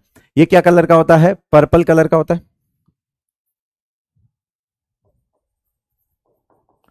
ये क्या बन जाएगा, Mn2+ में बन जाएगा, कलरलेस। तो K2Cr2O7 में आप पास करवा सकते हो H2S गैस, है ना। आप KMnO4 में H2S गैस पास करवा सकते हो। हमने इनकी उल्टी रिएक्शन पढ़ी हुई है डी ब्लॉक में, याद करो। डी ब्लॉक के अंदर याद करो, डी ब्लॉक के अंदर मैंने ऐसी कुछ रिएक्शंस पढ़ा रखी है आपको। डी ब्लॉक के अंदर मैंने ये पढ़ा रखा है जिसमें कहीं खूब सारी रिएक्शन, इसको ऑक्सीडाइजिंग एजेंट माना हुआ है, और हमने यहां लिखा हुआ है कि S2- से ये सल्फर में कन्वर्ट हो जाएगा, और खुद किस में चला जाता है, Mn2+ में। इसी तरह से मैंने ऐसी रिएक्शन भी बता रखी है Cr2O7 2-, उसमें भी मैंने S2- को सल्फर में कन्वर्ट कर रखा है, और यहां पे क्या कर रखा है, Cr3+ कर रखा है। याद आ रहा है कुछ? तो हम अभी उल्टा पढ़ रहे हैं, उल्टा क्या पढ़ रहे हैं, अब अभी उधर एक ही, उल्टा तो कुछ भी नहीं है, रिएक्शन सेम ही है वो। अगर वो रिड्यूसिंग एजेंट है तो ये ऑक्सीडाइजिंग एजेंट है। अब आप इसको ऑक्सीडाइजिंग एजेंट कह रहे हो तो ये रिड्यूसिंग एजेंट ही तो हुआ फिर। ये रिएक्शन हम पढ़ चुके हैं, वही रिएक्शन है ये, कुछ नहीं है, कुछ भी नहीं है ये रिएक्शंस, आप पढ़ चुके हो ये। ठीक है ना, तो मैं रिलेट करके बता रहा हूं कि बेटा वो पढ़ चुके हो आप। K2Cr2O7, है ना, और KMnO4 के साथ की रिएक्शन है, जो कि सल्फाइड आयन को किसमें कन्वर्ट कर देते हैं, सल्फर में कन्वर्ट कर देते हैं। मतलब यहां पे इन सब में कॉमन प्रोडक्ट क्या हो जाएगा, आपने तो बता, सल्फर आ जाएगा, है ना। ये इसका कलर कौन सा हो गया, ग्रीन, है ना, ये कलरलेस हो गया, प्लस कॉमन प्रोडक्ट क्या हो जाएगा, सल्फर। सल्फाइड तो सल्फर में कन्वर्ट हो जाएगा। ठीक है, इसी तरह से फेरिक को फेरस में रिड्यूस कर दो, Br2 को Br- में कर दो, है ना। खूब सारी चीजें हैं, और भी कर सकते हो। अगर कोई फेरिक सॉल्यूशन है, Fe3+ है, तो वो किस में कन्वर्ट हो जाएगा, Fe2+ में हो जाएगा। और भी खूब सारी रिएक्शन है, जैसे Cl2 है ना, वाटर, Cl2 वाटर है, क्लोरीन वाटर है, वो Cl- में। ऐसा Br2 अगर है तो वो रिड्यूस होकर Br- में बदल जाएगा। खूब सारी चीजें होती है, ये सब कुछ बेस्ड है reducing nature of H2S gas. और इन सब में कॉमन प्रोडक्ट जो है वो प्लस सल्फर हो जाएगा। कॉमन प्रोडक्ट क्या हो जाएगा, इन सब में भी सल्फर हो जाएगा, क्योंकि वो तो सल्फर में ही कन्वर्ट होगा। क्लियर है बेटा, चलिए आगे। ओके, लिख लो फट, आगे बढ़ते।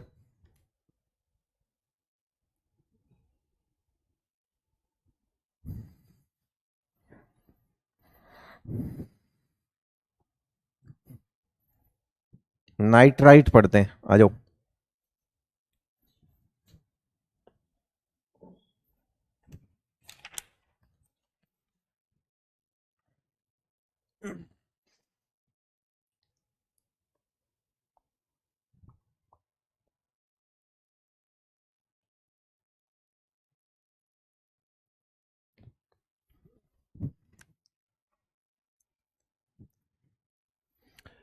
लिख दिया हो तो कमेंट सेक्शन में लिख दो।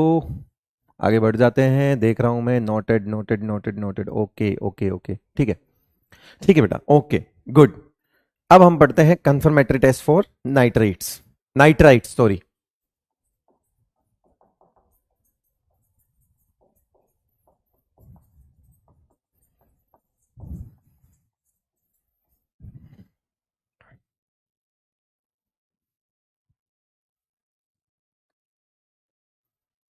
नाइट्राइट्स की बात कर लेते हैं। देखो वो रही हमारी एनसीईआरटी, पहले हम उसी पे चलते हैं क्योंकि उससे एक दो स्टेप ऊपर ही जा सकते हैं, बहुत ज्यादा ऊपर नहीं जाएंगे।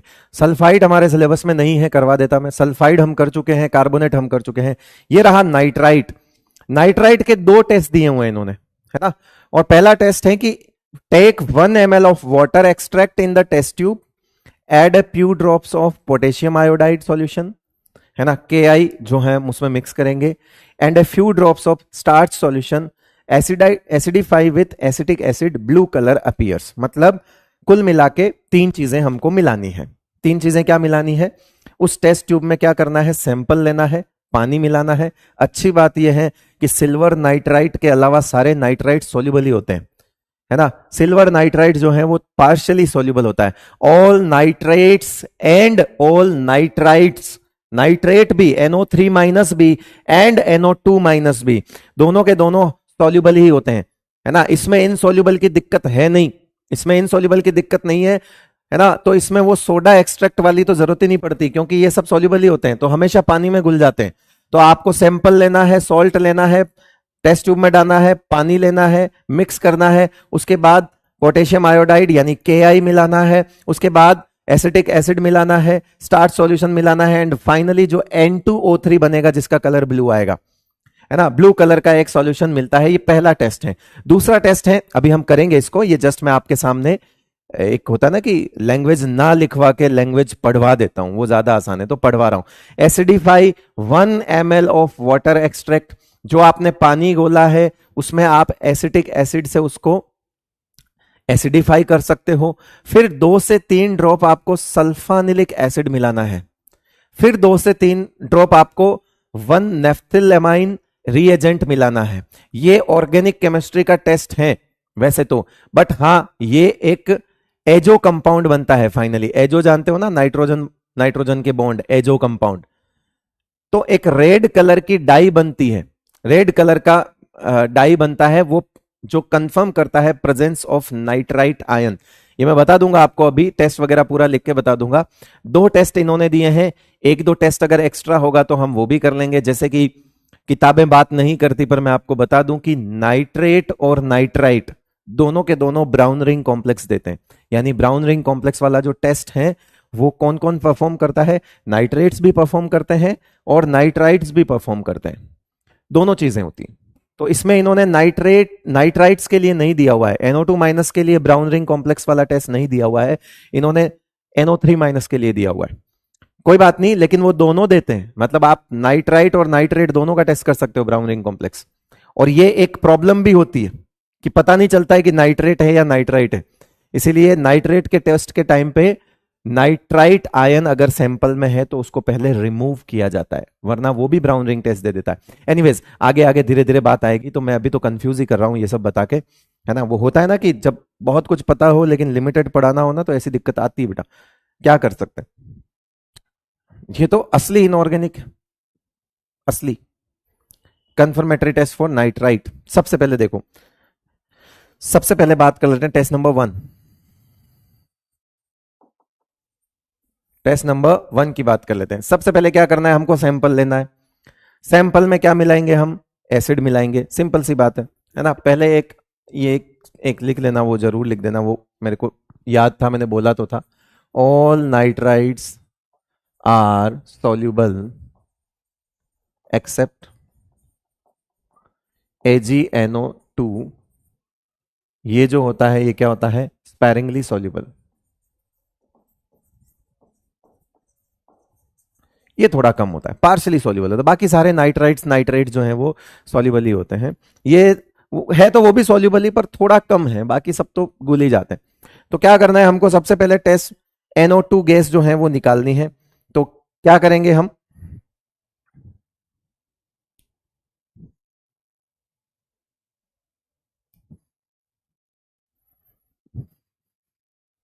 एक मिनट, टेस्ट ट्यूब बनाओ एक।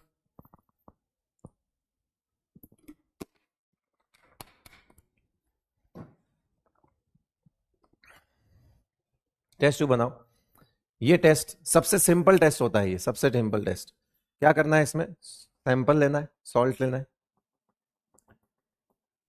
सॉल्ट क्या होगा, NO2 माइनस वाला सॉल्ट होगा। इसमें हमको क्या मिलाना है, डाइल्यूट H2SO4 ऐड करना है।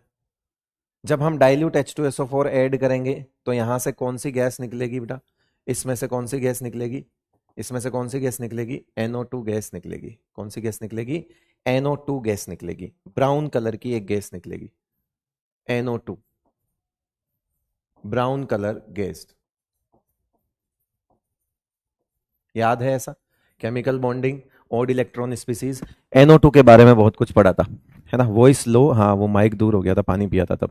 अभी सही है, करना कुछ नहीं है। डाइल्यूट H2SO4 जैसे ही मिलाओगे, अगर मीडियम में नाइट्राइट सॉल्ट है तो एक ब्राउन कलर की गैस उड़ती हुई दिखती है। दुनिया का सबसे आसान टेस्ट होता था नाइट्रेट और नाइट्राइट्स। ब्राउन कलर की रिंग दिख जाती, ब्राउन कलर की गैस दिखती थी, कंफर्म हो जाता था बोले NO2 गैस है। वो यहीं से लिख देते थे आगे का कि NO2 इज प्रेजेंट, है ना। और इससे भी आसान होता था एसीटेट आयन का टेस्ट, जो कि हमारे सिलेबस में नहीं है। एसीटेट आयन का जब भी हम टेस्ट करते थे, सिरका सुना है, सिरका, विनेगर, विनेगर सुना है, विनेगर, सिरका, है ना। विनेगर की स्मेल सबको पता है ना। रेस्टोरेंट वगैरह में विनेगर वाले जो अनियंस होते हैं वो रखते हैं, आपको पता है, खटी खटी सी स्मेल होती है, फ्रूटी फ्रूटी सी स्मेल होती है। कई बार जब टेस्ट करते थे तो सैंपल को पहले से ही हल्का हल्का ऐसे से रब करके और हम ऐसे स्मेल कर लेते थे। अगर विनेगर वाली स्मेल आती थी तो एनायन कंफर्म है कि एसीटेट ही है भाई। इसी तरह से कुछ चीजें होती थी, है ना। इस तरह से कुछ चीजें होती थी। कोबाल्ट और कॉपर का कोई सॉल्ट होता था तो वो ब्लू कलर का, पहले से ही सॉल्ट का कलर ही ब्लू होता था। तो हम टेढ़े दिमाग तो लगाते थे। फिर क्या होता था कि मेन एग्जाम में अगर ऐसा कोई सैंपल दे देता था, एक्सटर्नल जो आता था वाइवा वगैरह में उस वक्त, मतलब जो प्रैक्टिकल एग्जाम्स होते थे, मेन एग्जाम, तो ऐसा कोई सैंपल आता था तो हम खुश हो जाते थे कि भाई एसीटेट है, पहले ही पता लगा लिया, ठीक है, क्योंकि वो आसान हो जाते थे। उसी तरह से ये नाइट्राइट और नाइट्रेट के टेस्ट भी थोड़े बहुत आसान होते थे, क्योंकि इनमें जो गैस बनती थी वो NO2 गैस बनती थी। अब होता क्या था कि अगर आप इस NO2 गैस को छोड़ दो, इस टेस्ट ट्यूब को थोड़ी देर के लिए आप छोड़ दो, इस टेस्ट ट्यूब को क्या करोगे, थोड़ी देर के लिए आप क्या करोगे, छोड़ दोगे तो पहले तो ये किस में कन्वर्ट होगा, HNO2 में कन्वर्ट होगा। NO2 माइनस है वो क्या होगा, HNO2 में कन्वर्ट होगा। ये NO2 गैस इतनी आसानी से नहीं निकलती है। इस NO2 गैस के निकलने के पीछे कुछ कहानी है, और वो कहानी क्या है वो सुनो। सबसे पहले इस NO2 माइनस को ये H प्लस पकड़ता है और क्या बनता है, HNO2 बनता है, ठीक है। क्या बनता है, HNO2 बनता है। ये HNO2 जो है अनस्टेबल होता है, और मीडियम क्योंकि ऑक्सीडाइजिंग है, यूं तो है नहीं कि आप वैक्यूम में रिएक्शन कर रहे हो, है ना, ऑक्सीजन तो है ही साथ में, ऑक्सीडाइजिंग मीडियम है। तो ये HNO2 वहां पर प्रेजेंट O2 मतलब कन्वर्ट हो जाता है किसमें, HNO3 में डिस्प्रोपोर्शनेट हो जाता है। ये किसमें डिस्प्रोपोर्शनेट हो जाता है, ये HNO2 जो है ये डिस्प्रोपोर्शनेट हो जाता है HNO3 प्लस किसमें, NO में। ये NO गैस निकल रही, देखते जाना। ये NO गैस, ये NO गैस जो है ये एटमॉस्फेयर की O2 के साथ रिएक्शन करके NO2 गैस बनती है। अब कहानी समझ आई बेटा, अब समझ आई। हमको जो डायरेक्ट NO2 गैस दिख रही है ना, वो पीछे कितनी लड़ाइयां लड़के आई है। सबसे पहले जब डाइल्यूट H2SO4 गया होगा तो वो H प्लस इसके पास गया होगा। जब वो H प्लस इसके पास गया होगा तो HNO2 बना होगा। जब वो HNO2, क्योंकि मीडियम एक्वस है, ऑब्वियसली मीडियम क्या है, एक्वस है ना, ये एक्वस है, पानी में घोला है आपने, क्योंकि नाइट्राइट जो है वो, और पानी के अंदर HNO2 जो है वो अनस्टेबल होता है, डिसप्रपोर्शनेट हो जाता है। यानी कि ये +3 से +5 में और +2 में आ गया। क्या बताओ, ये डिसप्रपोर्शनेट हो गया बेटा। देखो 3 वाला 5 और 2 में आ गया, क्या डिसप्रपोर्शनेट हुआ, यस और नो। तो पहले तो NO2 माइनस होगा। पहले तो NO2 जो माइनस है और H प्लस है, उल्टा उल्टा लिख दिया था। NO2 माइनस जो है वो H प्लस के साथ रिएक्शन करके क्या बनाएगा बेटा, HNO2 बनाएगा। सही कर लेना उसको, मैंने कर दिया। HNO2 जो बनेगा वो डिस्प्रपोर्शनेट होगा HNO3 में और NO में कन्वर्ट होगा। वो NO गैस ऑक्सीजन के साथ रिएक्शन करेगी। जैसे ही यहां से NO गैस उठेगी, इस टेस्ट ट्यूब में जो भी ऑक्सीजन होगी उसके साथ रिएक्शन करेगी और क्या बना देगी? NO2 गैस बना देगी। फाइनली ये जो NO2 हमको मिलती है ब्राउन कलर की, वो पीछे दो रिएक्शन होकर बनी है। ये देखो आप, दो रिएक्शन होकर बनी है। ये देखो NO2 minus H plus HNO2, HNO2 disproportionate हुआ HNO3 NO। अब मुझे बताओ, ये नीचे जो भरा हुआ सॉल्यूशन है ये तो HNO3 है, फिर तो इसका मतलब है ना? समझ आया? फिर NO जो है वो O2 के साथ रिएक्शन करके NO2 बनती है। मतलब वो जो NO2 हमको मिल रही है वो ऐसा नहीं कि डायरेक्ट NO2 उड़ती है। वो NO2 बनती कैसे है? वो ऐसे बनती है। NO2 गैस इस तरह से बनती है। और अगर ये जो NO2 बनेगी, ये NO2 बाद में जब ये NO2 जो है ये क्या करती है? NO के साथ, क्योंकि NO बन रहा होगा, NO और NO2 जो है वो बन रहा होगा, तो क्या करता है? एक ब्लू कलर का कंपाउंड बनाते हैं जिसका नाम होता है N2O3। एक ब्लू कलर का कंपाउंड होता है जो क्या होता है? N2O3। ये ब्राउन कलर, ये NO2 जो है, जैसे मीडियम में NO2 निकल रही है और NO2 जो है वो NO2 प्लस NO मिलके अगर आप बहुत ठंडा कर देते हो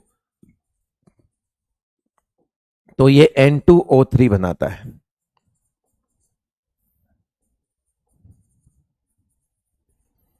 क्या बनाता है? ये N2O3 बनाता है बेटा, ब्लू कलर का।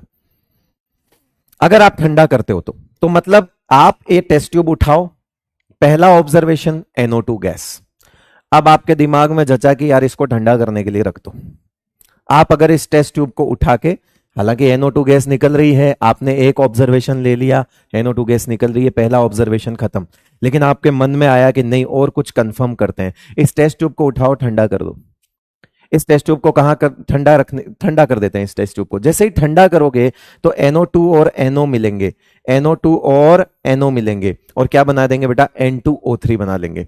और N2O3 जो होता है वो ब्लू कलर का कंपाउंड होता है। तो कुल मिला के जब आप उस टेस्ट ट्यूब को थोड़ी देर बाद, जब आपने उसको फ्रिज वगैरह में रख दिया, ठंडा कर दिया पूरा, तो आपने देखा कि ये जो टेस्ट ट्यूब में जो भी सॉल्यूशन है वो किस कलर का हो जाएगा? ब्लू कलर का सॉल्यूशन बन जाएगा। ये एक कंफर्मेटरी टेस्ट हो गया। ठीक है बेटा, चले आगे, अगला टेस्ट लिखते हैं। अगला टेस्ट देख ले।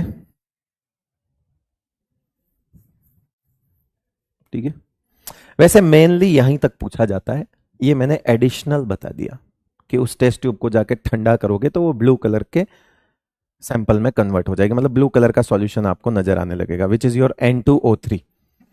ठीक है भाई, ये एडिशनल बताया है मैंने, है ना? बुरा मत मानना, यहीं तक करवाते हैं। इनफैक्ट लैब वगैरह में भी NO2 गैस देखकर ही करवाते हैं। चले आगे, एक पॉइंट लगा के लिख देना, HNO2 is unstable in aqueous medium and disproportionate into HNO3 and NO। लगा लो, नोट लगाओ, लिखो फटाफट, नोट लगा के लिखो। In aqueous medium HNO2 is unstable। in aqueous medium in aqueous medium HNO2 is unstable and disproportionates into HNO3 and NO। जल्दी लिखो, note लगा के लिखो, बहुत इंपॉर्टेंट पॉइंट है ये, ओस्वाल प्रोसेस का एक पार्ट भी है ये। In aqueous medium HNO2 is unstable, ये अनस्टेबल होता है। In aqueous medium HNO2 is unstable and disproportionates into HNO3 and NO। Neha पूछ रही है कितने लेक्चर में खत्म हो जाएगा?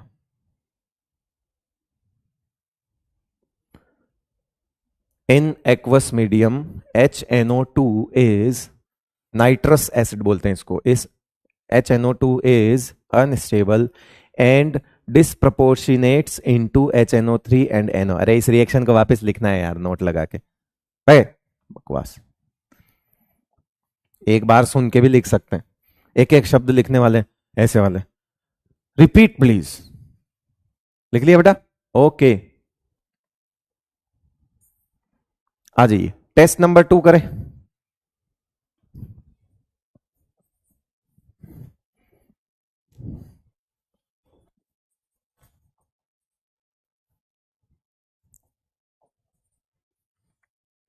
ब्राउन रिंग कॉम्प्लेक्स टेस्ट पहले कर लेते हैं अपन, इंपॉर्टेंट तो है ही, खैर कर ही लेते हैं।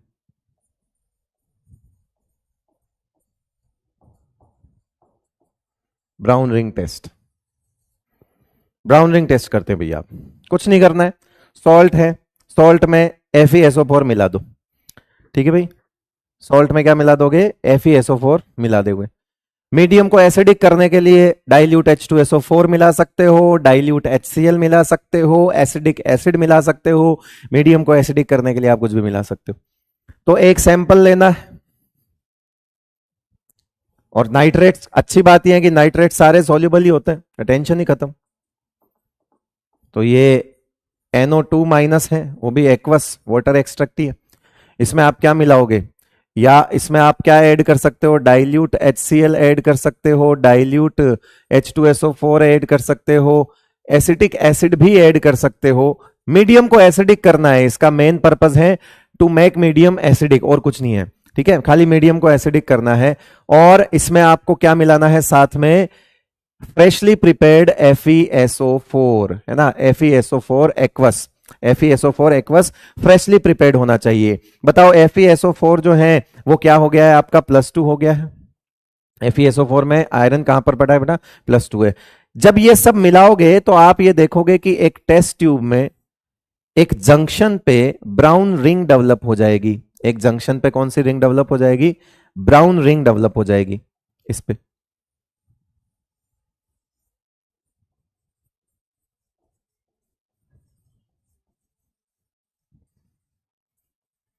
ब्राउन कलर की एक क्या रिंग डेवलप हो जाएगी बेटा?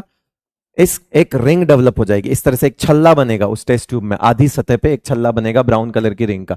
जब आप ये वाला टेस्ट करोगे तो क्या क्या मिलाना है आपको? FeSO4 एक्वस मिलाना है ना, फ्रेशली प्रिपेयर्ड FeSO4 एक्वस मिलाना है।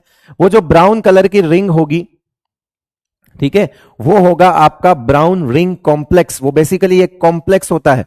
वो क्या होता है? और कॉम्प्लेक्स होता है FeH2O5 NoSO4, याद आ रहा है?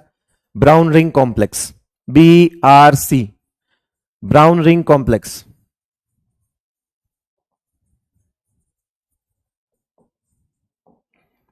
उस ब्राउन रिंग कॉम्प्लेक्स की वजह से ही वहां पर एक ब्राउन कलर की एक रिंग जो है वो क्या होती है बेटा? डेवलप होती है, ठीक है। चलो, इस रिएक्शन के पीछे मेन हाथ किसका है? मतलब NO2 माइनस का तो नहीं है। उस कॉम्प्लेक्स में देखो NO2 माइनस दिख रहा है बेटा या NO दिख रहा है? कौन बताएगा? उस कॉम्प्लेक्स में देख के बताओ।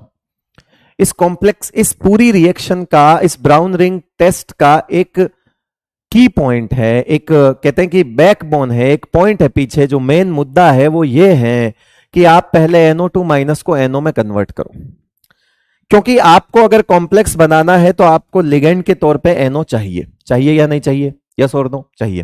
तो इसका मतलब है इस NO2 माइनस को NO में बदलना है। NO2 माइनस कौन सी स्टेट में बैठा है बेटा? +3 में। NO2 माइनस कौन सी स्टेट में बैठा है? +3 में। यानी इस पूरी रिएक्शन का जो की पॉइंट है वो ये है कि यहां नाइट्रोजन का रिडक्शन होगा, है ना। यहां नाइट्रोजन का क्या होगा? रिडक्शन होगा। और नाइट्रोजन, ये काम करेगा कौन? ये काम कौन करेगा? ये देखो, नाइट्रोजन जो है यहां पर कहां है? +3 में है। डिस्प्रपोर्शनेट होगा, यहां पे क्या होगा? डिस्प्रपोर्शनेट का, सॉरी, जो मैं बता रहा था वो नाइट्रेट आयन के केस में है। अभी हम नाइट्राइट की बात कर रहे हैं। नाइट्राइट में हमको जरूरत नहीं पड़ती। नाइट्राइट में तो ये वैसे ही अनस्टेबल होता है। सॉरी सॉरी सॉरी, वो नाइट्रेट के लिए होगा। वापस एक बार वापस सुन लो, है ना। सिंपल सा है, ये नाइट्राइट आयन NO में कन्वर्ट होता है। तो हमको पता है कि नाइट्राइट आयन NO में कन्वर्ट हो जाता है। कैसे होता है? पीछे जो रिएक्शन लिखी है NO2 माइनस, वो H+ फिर बन जाएगा HNO2, जो कि टूट जाएगा किसमें? HNO3 और NO में। ये NO जो है ये किसके साथ? FeSO4 के साथ कॉम्प्लेक्स बना लेगा, और FeSO4 के साथ कॉम्प्लेक्स बना लेगा क्या? FeH2O5 और NoSO4। इस रिएक्शन के पीछे जो है, मैं जो आपको पढ़ा रहा था वो नाइट्रेट वाली बताने लग गया था, क्योंकि नाइट्रेट आयन में नाइट्रेट को NO में कन्वर्ट करना पड़ता है। वो देखेंगे हम, उसमें क्या होता है, कैसे होता है, वो बता दूंगा। ये जो आयरन है आपका, यहां पर FeSO4 डायरेक्ट जो है वो आपकी रिएक्शन कर रहा है। FeSO4 यहां पर कोई ऑक्सीडेशन रिडक्शन वाली बात नहीं करेगा, कुछ नहीं करना है। सैंपल एसिड कोई भी एक, उस एसिड की वजह से ये HNO2 में कन्वर्ट हो जाएगा। इन तीनों में से कोई भी एसिड ले लो, वो सब इसको HNO2 में कन्वर्ट कर लेंगे। लेट सपोज यहां NaNO2 है ना। मान लिया कि यहाँ पे कौन सा सोल्ट दिया आपको, सोडियम नाइट्राइट दिया। सोडियम नाइट्राइट में जैसे ही आप इनमें से कोई सा भी एसिड मिलाओगे, ये क्या बन जाएगा, HNO2 बन जाएगा, H प्लस आएगा। वो HNO2 टूट जाएगा HNO3 और NO में, क्योंकि अनस्टेबल होता है, एक्वस मीडियम में भी सिखा दिया। वो जो NO है वो आपने जो FeSO4 मिलाया है उसके साथ कॉम्प्लेक्स बनाएगा और वो ब्राउन कलर की एक रिंग डेवलप कर लेगा। क्लियर है बेटा? यहां तक चीज समझ आ गई?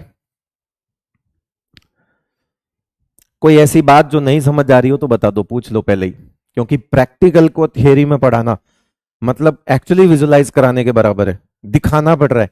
आप लोग फील करो इस चीज को कि आपके हाथ में टेस्ट ट्यूब है, आपने ये तीन चीजें मिलाई है और उसके बाद उस टेस्ट ट्यूब में एक ब्राउन रिंग, एक जंक्शन पे एक ब्राउन कलर डेवलप हुआ है ना। रिएक्शंस क्या है वो नीचे लिखी हुई है, कुछ नहीं है। आधी रिएक्शन तो पुरानी है। HNO2 पे पहुंचते ही, HNO2 पे पहुंचते ही ये टूट गया, ये लिगेंड बन गया, FeSO4 के साथ इसने कॉम्प्लेक्स बना लिया, बन गया ब्राउन रिंग कॉम्प्लेक्स।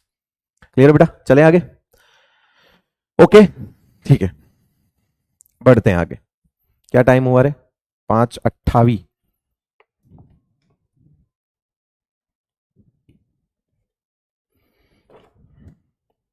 अब अगर जेई वेई होता तो इस ब्राउन रिंग कॉम्प्लेक्स के बारे में बहुत सारी बातें हम करते, लेकिन जरूरत नहीं है उन सब की, रहने दो।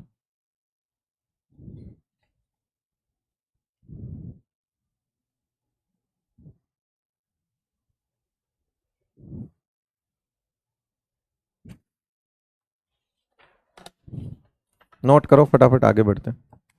चाय पीनी है यार, चाय मंगाते हैं।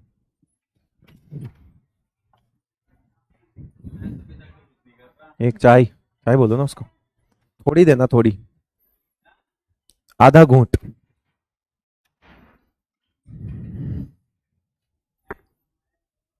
कौन सा टेस्ट कर लिया हमने? 2 नंबर टेस्ट कर लिया, तीसरा नंबर टेस्ट करते हैं। टेस्ट 3 सल्फानिलिक एसिड वाला कर लेते हैं, जो हमने वहां पे दिया हुआ भी है ना। Sulphanilic acid plus 1 naphthyl amine.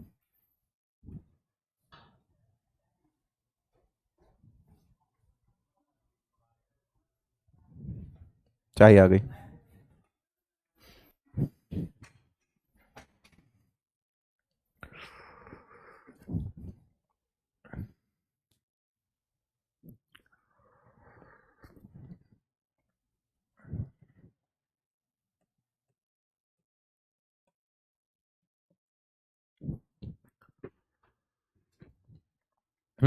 कौन बताएगा 1 नेफ्थिल एमीन क्या होता है? नेफ्थलीन क्या होता है? 3 रिंग या 2 रिंग? ये चलिए बता दो। इतना बता दोगे तो मान जाऊंगा मैं। नेफ्थलीन का मतलब क्या होता है? 2 रिंग या 3 रिंग? बहुत सारे होंगे, मैं तो ऐसे मजाक में पूछ रहा हूँ, नाराज मत होना।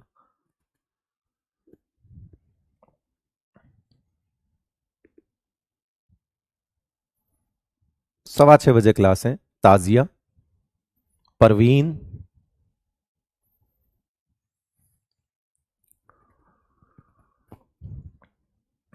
3, 2 है। वाह वाह वाह वाह वाह वाह वाह वाह वाह वाह वाह, गजब लोग हो तुम।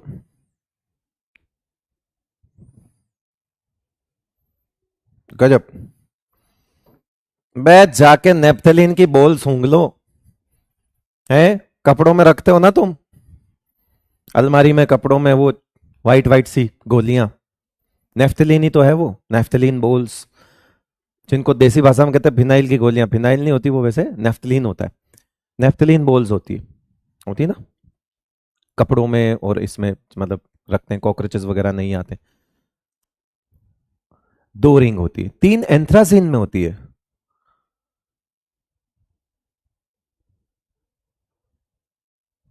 दो होती है, 3 लिख रहे हैं।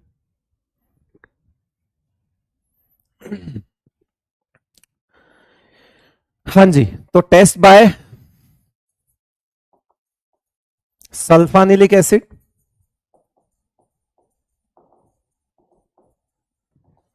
+1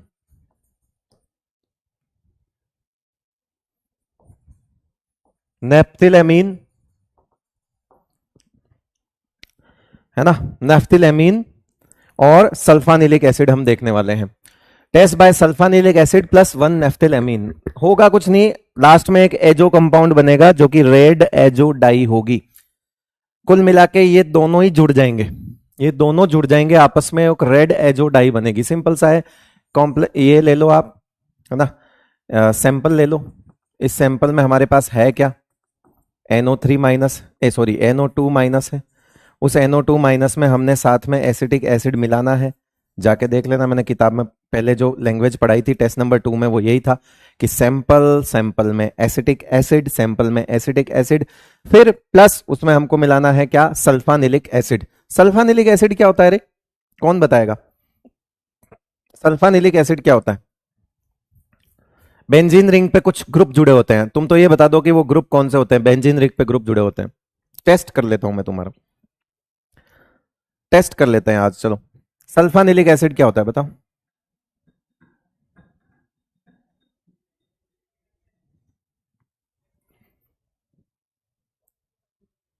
बोलो रे।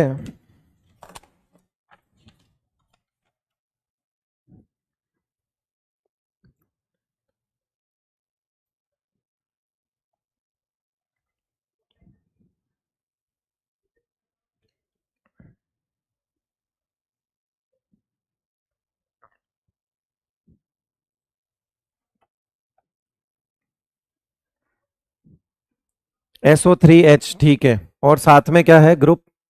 हाँ देख रहा हूं मैं, SO3H तो ठीक है, एक और कह रहे एसिड होता है, और क्या होगा? सही बात है बेटा, सही है। वहां पे ऐसा ही जवाब दे देना, तो वो भी अगले साल फिर बोल देंगे कि 120 नंबर होते हैं, और क्या होता है 720 में से।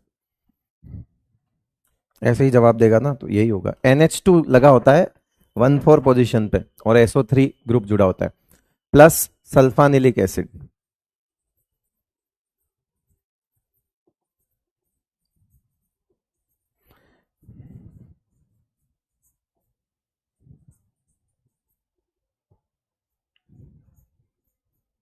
ये होता है, देख लो तुम पहले, यही होता है ना, है? ऑर्गेनिक के रिवीजन चाहिए तुमको?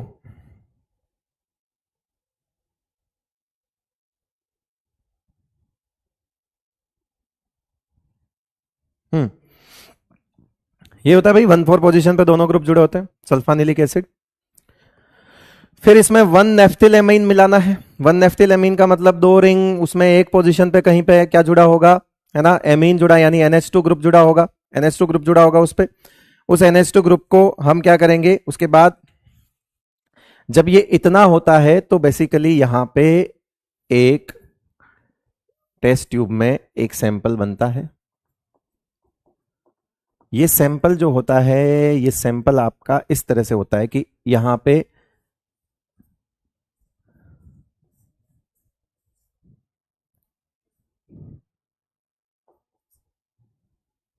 N2 प्लस और CH3COO नेगेटिव, और यहां पे आ जाएगा आपका SO3H।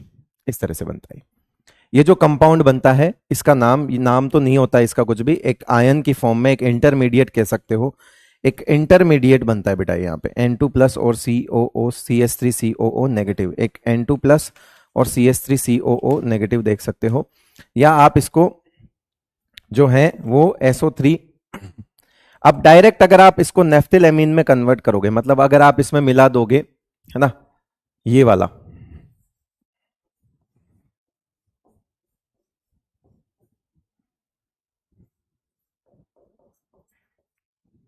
वन नेफ्थिलेमीन, तो यहां रेड एजो डाई बनेगी, है ना, रेड कलर की एक डाई बनेगी, रेड एजो डाई। उसमें होगा कुछ नहीं, ये दोनों कंपाउंड आपस में जुड़ जाएंगे। दोनों कंपाउंड आपस में जुड़ने का मतलब क्या है? दोनों कंपाउंड आपस में जुड़ने का मतलब क्या है? इन 1 नेफ्थिल एमीन को जोड़ दो आप डायरेक्ट इससे, 1 नेफ्थिल एमीन को आप इससे डायरेक्ट जोड़ दो। जैसे ये रहा आपका 1 नेफ्थिल एमीन, ठीक है, ये रहा आपका NH2, ठीक है बेटा, इधर से जुड़ जाएगा N डबल बॉन्ड N, और यहां पे आपका SO3H, ये डर लग रहा है है? बड़ी बड़ी स्ट्रक्चर, डर लग रहा है क्या? बड़ी बड़ी स्ट्रक्चर आ गई क्या बेटा? एक सेकेंड, लो, ये रेड एजोडाई बनती है। तो इतना सब कुछ स्ट्रक्चर थोड़ी पूछेगा, वो तो ये पूछेगा कि टेस्ट, तीसरा टेस्ट कौन सा है, तो तुम ये बोलोगे सल्फानिलिक एसिड और 1 नेफ्थिलेमिन मिलाएंगे तो हमको रेड कलर की एक डाई मिलेगी, बस खत्म। वो रेड कलर की डाई का फॉर्मूला कोई नहीं पूछेगा, कुछ भी नहीं, वो तो कलर पूछेगा, है ना। और वो कलर तुमको ये बताता है कि हाँ नाइट्राइट आयन जो है वो कंफर्म है। लेकिन याद रखना इंपॉर्टेंट क्या है, क्या मिलाया। तो आप ये देखो, हमने पहले इसमें एसिटिक एसिड मिलाया, फिर सल्फानेलिक एसिड मिलाया, फिर हमने 1 नेफ्थिलेमिन मिलाया, है ना, 1 नेफ्थिलेमिन मिलाया। तो हमने जो टेस्ट पढ़ा था वो यही तो पढ़ा था। आप पढ़ो इसको, टेस्ट को वापस, इसका ये दूसरे नंबर का टेस्ट पढ़ो बेटा, यही टेस्ट तो हमने किया है। देखो इस बी नंबर टेस्ट को पढ़ो, acidified 1 ml of water extract with acetic acid, ठीक है। वाटर एक्सट्रैक्ट, वाटर एक्सट्रैक्ट हमने लिया, उसको एक्वस लिया, ठीक है, एक्वस ही है, CH3COOH मिलाया, एसिडिफाई कर लिया, मिला लिया ये दोनों।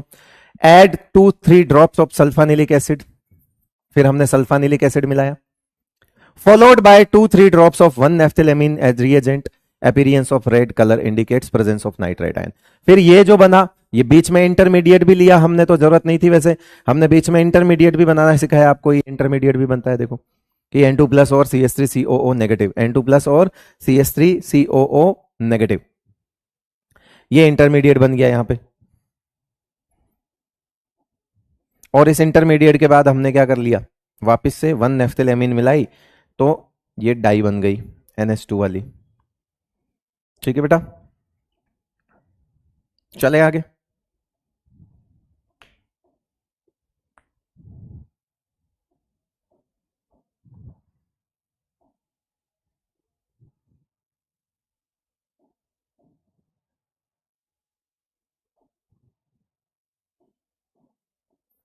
डाई एजोटाइजेशन हुआ पहले बीच में, है ना, उसके बाद आगे वापस रिएक्शन हुई है। नोट कर लिया हो तो चलें, रिएक्शन ये चित्र बना लिए हो तो, बड़ी बड़ी स्ट्रक्चर।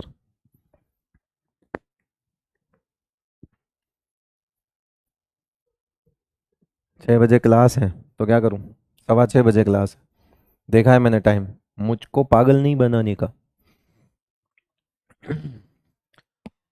वो पहले वाला टेस्ट कर लिया क्या हमने, एक बार रुक जाओ, पहला टेस्ट क्या था, add a few drops of potassium iodide, ये वाला टेस्ट नहीं किया था हमने, पोटेशियम आयोडाइड वाला टेस्ट करना बाकी है, कर लेंगे वो।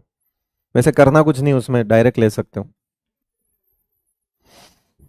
सिंपल सा है वो तो, स्टार्च सॉल्यूशन मिलाओ, एसिटिक एसिड मिलाओ, ब्लू कलर आ जाएगा, है ना, उसको डायरेक्ट पढ़ सकते हो आप, डायरेक्ट। वाटर एक्सट्रैक्ट्स में KI मिलाना है, स्टार्च सॉल्यूशन मिलाना है और एसिडिफाई करना है। लिख दूं, मैं लिख देता हूं फिर भी, चलो कोई बात नहीं। लो बेटा, टेस्ट नंबर 4 दिया हुआ है उसमें लैब मैनुअल में, क्या पता पूछ ले। टेस्ट नंबर 4 बेसिक टेस्ट है, जनरली लैब वगैरह में तो ये किया भी नहीं जाता, है ना, आगे वाले ही किए जाते हैं, फिर भी लिख लेते हैं। यहां पे लेना है आपको aqueous NO2 minus, NO2 minus aqueous sample, plus आपको लेना है KI पोटेशियम आयोडाइड, प्लस आपको लेना है स्टार्च सॉल्यूशन, प्लस आपको लेना है CH3COOH। तो यहां आपके पास जो आएगा वो कौन सा कलर आ जाएगा, ब्लू कलर का सॉल्यूशन आ जाएगा,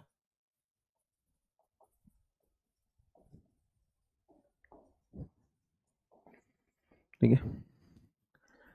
सारे टेस्ट है देखो बेटा, ये याद ही करने हैं, कुछ नहीं हो सकता इनका, ये जो ये चैप्टर ही ऐसा है, सीधी बात तो ये है ना। क्या मजा आएगा जब प्रैक्टिकल को मैं थियरी में पढ़ाऊं, तो क्या कर सकते हैं, ऐड किया है उन्होंने प्रैक्टिकल केमिस्ट्री को, उन्होंने देखा है कि हाँ वाकई में ये चीज भी इंपॉर्टेंट है, तो ऐड किया है उन्होंने।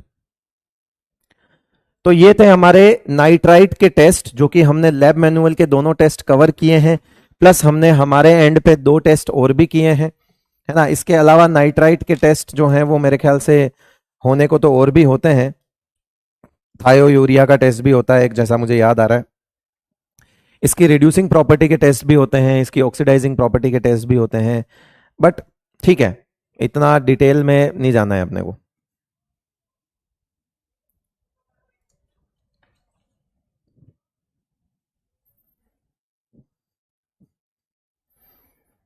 इजाजत है तो आगे बढ़ते हैं भैया।